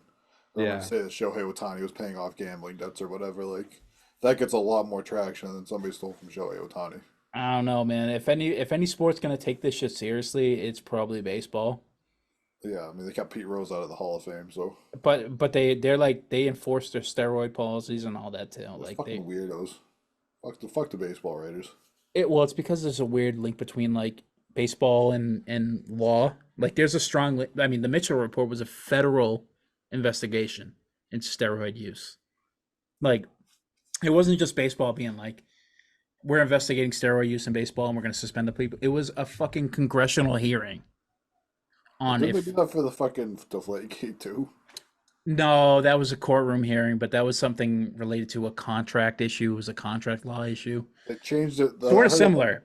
Football could definitely do that type of shit. Yeah, they could now for sure. Didn't Definitely. the NFL like changed their CTE. argument that like Brady that like the Patriots are like a part of like the full NFL thing, and then Brady's a employee of the NFL, and then they could suspend him for it or whatever. And they had like the final say on it. It wasn't like the final hearing. Right, but that After, was like, like I think first of all, the Brady thing was an arbitration, like it was I think it was like an individual arbitration hearing that was being contested in court. Yeah, the judge threw out like the original like Deflategate shit. They said like we're not fucking hearing this in like Congress or whatever. Like, Yeah, and the court was like, we're not even going to hear this because this was by a third party arbitrator. It's fine. Like we believe him. yeah, then the NFL I think that was like, the no, extent of it. The NFL came up with like, all right, well, he's an employee of the NFL, so we can suspend him whenever we want to because he's an employee, and then Right. the judges upheld that one instead of like the actual. You can do whatever you want when you're a company. Yeah, it was some shit like that, which is like employment law / like arbitration law type. It was some shit that was like not even, but like baseball is so ingrained in American history that Congress got involved into hearing if players were taking steroids and altering the product of the game. Like it's just like football could do it now, I think, if there was something that deep, not just one player, but like something like deep on the players, or like if there was like an issue between all 32 owners, I think the Congress could get involved. But I don't think basketball can get involved. I don't think hockey could have anything like that. But yeah, baseball is fucking. They took their shit so seriously for like, it's not that serious. It's just a sport. I think we all are on the same page with that. But they like, dude, football could go down bad if they do like CTE, like all the concussions they've covered up over all the years. Like there could be some massive thing. But they've already done that though. With the whole that movie, the concussion that came out with Will Smith. There was already a class action lawsuit from former players. I think Eric Dickerson was one of the players. They brought a class action lawsuit against the NFL, but the thing is, like, the NFL was smart in the sense that like they just settled. They just like, we're not gonna take this to a jury. We're not gonna take this to a judge. We'll pay fucking $600 million to the NFLPA, and that can get dispersed as a fund for individuals affected by CTE, whatever the class is. Make it safer for the players and shit. Like, yeah, but and then once that happens, like no player going forward can be like, I had no idea. Yeah. That like, CTE what is their is a ass thing. going forward? Like, hey, this has already been documented. Like, you can't say that you didn't know what was going on. Like, even though every fucking player knew, even if they say they didn't know, like, even back in the 80s, like, hey, I probably shouldn't be getting hit in the head as much as I do. Like, hey, I probably shouldn't see stars every other game. It's written into the contract. That's all. It's absolutely written to. It has to be. I'm not speaking from experience. Don't sue me, NFL. It has to be some limited liability waiver or some shit, like has to be written into their employment contract with the NFLPA with the waiver, right? That was it. Whatever. Good right now though. But that's what you should do. That's what, if I'm the NFL, that's what I would do. Going forward, be like, hey, you can't say you don't know about CTE and the risks associated with playing football on your body, and you can no longer sue us going forward with that because you now know because of this. And they got out of, who could have got away with it, who could have basically tanked the NFL, was that class from the 80s, 70s, 60s, 90s, whatever, who claimed they didn't know, and maybe they didn't. I don't know why I put quotes around that. But if they took that to court, they could have probably killed the NFL. And I don't, outside of some penalty assessed to the NFL, there might have been like some sort of law that came with that. There could have been some other shit that came with that. But the NFL was smart. They're like, we'll pay you like $1 billion to spread it out over the class of players. Each person will get a couple mil, and we'll be fine. That's what oil companies do when they spill. They just pay the money. That's all they do. That's all they do. All those big Companies corps have do. so much fucking money too, and they also make plastics and shit like that, so they can like recycle them. Say they're good for the fucking environment. Yeah, I remember I was an econ major. It's a very depressing major. It was like this company made $300 million because they cut corners, and they're fined $300K because like, cool. A whole 1% of the fucking profit they made, they got fined for. Oh, Sick. that'll Do you teach them. There's like one case, it's a Supreme Court case, so I forget what it's called, but the United States military was testing like the sonar technology off the coast of California, and it killed like a whole species of like dolphin off the coast of California, because dolphins speak with echolocation, and sonar would fuck their whole shit, so they like were beaching themselves. And like some environmental agency sued the military and be like, hey, you're killing the planet doing this shit. And like, the military just was like, all right, we'll take it to court and we'll say we're not even going to pay you. We're going to say this is an issue of national security. And what that means is completely dependable upon like what the court thinks, it's whatever we say it is. Like, and if the court thinks it agrees, that's what it is. So it's like the moving target, and they just completely killed a whole species of dolphins, basically ruined like a lot of the Western California like ocean fucking species, and that was like a case in the 90s, and all fucking 9 judges agreed to it. And they probably tested a few $1 billion fucking missiles too while they're at it. Fucking shoot them in the ocean, see what happens. That missile could have paid off all those student loans. There you go. It's an issue of national security. Well, what does that mean? Fucking nothing. It means whatever we want it to mean, fuckhead, and we don't even have to tell you. It's about dolphins, and they're talking about national security. You're telling me dolphins are an issue of national security? Bitch, I might be. All right. World's greatest Celtics podcast as we talk about national security law. We're talking about dolphin law. Listen, I mean, who knows where we're gonna go? Who knows? I mean, if you listen to this, you're a fucking real one, like legit.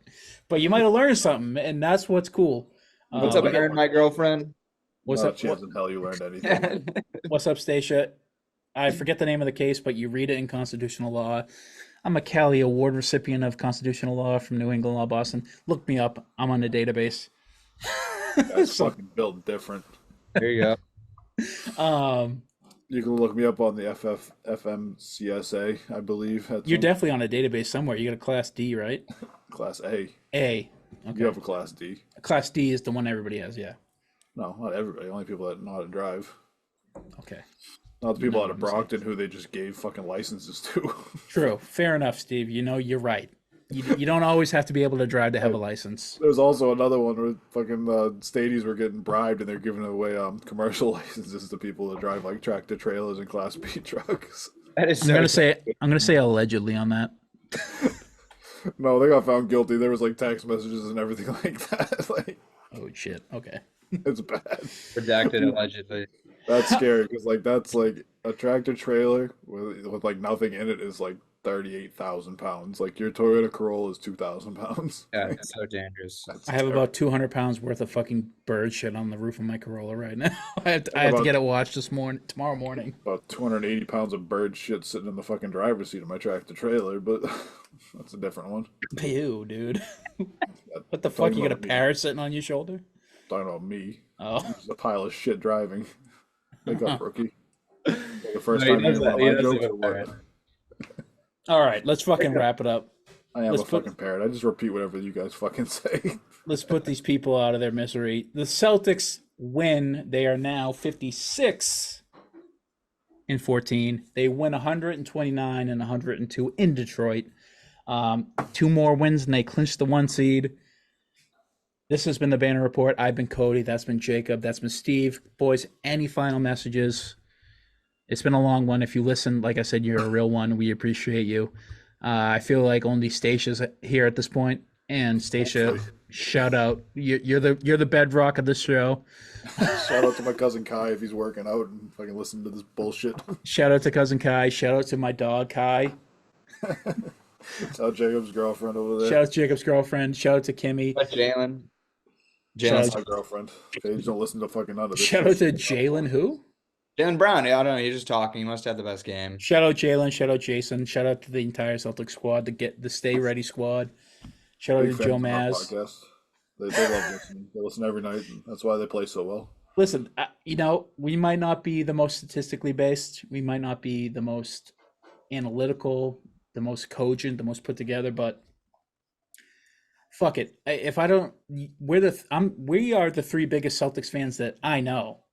So like, we are your average, dare I say, 20-something male Bostonite, like Celtics fan opinion, educated Celtics fan opinion. You know, I don't even want to include us with everything else, but like, you know, I do say we are the voice of the people, right? We're pretty Yeah. optimistic compared to it. We're not like Felger and Maz, who are like, No, that's all agenda based shit. That's clickbait is all that is. That's just, hey, I'm gonna say the most obnoxious shit ever and make you guys pissed off so you talk about us. but then you have people that are like casual sports fans that like my dad would come home and be like, who are we trading, Jalen or Jason? And I'm like, no. Like no, like literally last year when we'd have those bad losses, like they'd be like, we gotta fucking blow it up. And my dad would come home and be like, this team's ruined. Like, or like my dad would come home like with their propaganda. Like dads get like, that's all they'll take that. And they're like, they'll from their commute and they're like, that's the Celtics. That's all they know. Not to be grim, but like when that generation stops like Existing. paying attention to media, I guess I'll put a less grim way and say like when they stop like listening to sports radio every day, sports radio is gonna die. Because Yeah. the rest of us are listening to podcasts that are actually objective and talking about the facts. They're not just like getting you to rage listen to stuff. Like it's the whole landscape is gonna change dramatically in the next about 20 years. Absolutely. Yeah. I mean, We're gonna blow up in the next 20 years. They're gonna be paying us. Arbella Life Insurance is gonna be our sponsor because God shout knows out Dude me and Wipes. fucking Cody could use it. Yeah, I'll wear Yes. dude wipes on a hat or something. I will be the biggest Dude White shill. I mean, that's the best product I've ever known. I use it every day. Dude Wipes in my fucking truck, dude. You gotta use a porta potty. Like fucking Dude Wipes make it so much fucking more reasonable. Oh fuck, man. Yeah, I mean, Steve, you're absolutely right. Like, where all the opinions are consolidated into one media, I think when that generation goes away, the dinosaur, where the generation that grew up on podcasts, you can get so many different opinions and voices and all that shows based on one topic just out there. And listen, if you're listening to us now, you're one of those people who partake in that process, and we appreciate you listening to our voice. Mom, I'm not talking about you. I love you. Yes, we all love you regardless, Stacia. And anybody who listens, you are the real ones. You are the fans, and we do this not only for us, because we do love just hearing our voices and talking to each other about the sport we love so much, but we do it for you as well. This is going to be a 2-hour one. Hopefully this gets you through your workout, Kai. Get Me, ripped, Jack. bro. If you're still working out now, you're going to be the next fucking Mr. Olympia. Congrats. Hit the fucking guns on the kid, dude. Hit the fucking mirror, dude. Holy shit. But yeah, we've been the Banner Report. The Celtics win. 2 more wins till we clinch the 1 seed. Let's go, C's. Thank you. Bye. Love you guys. Go C's. What's up?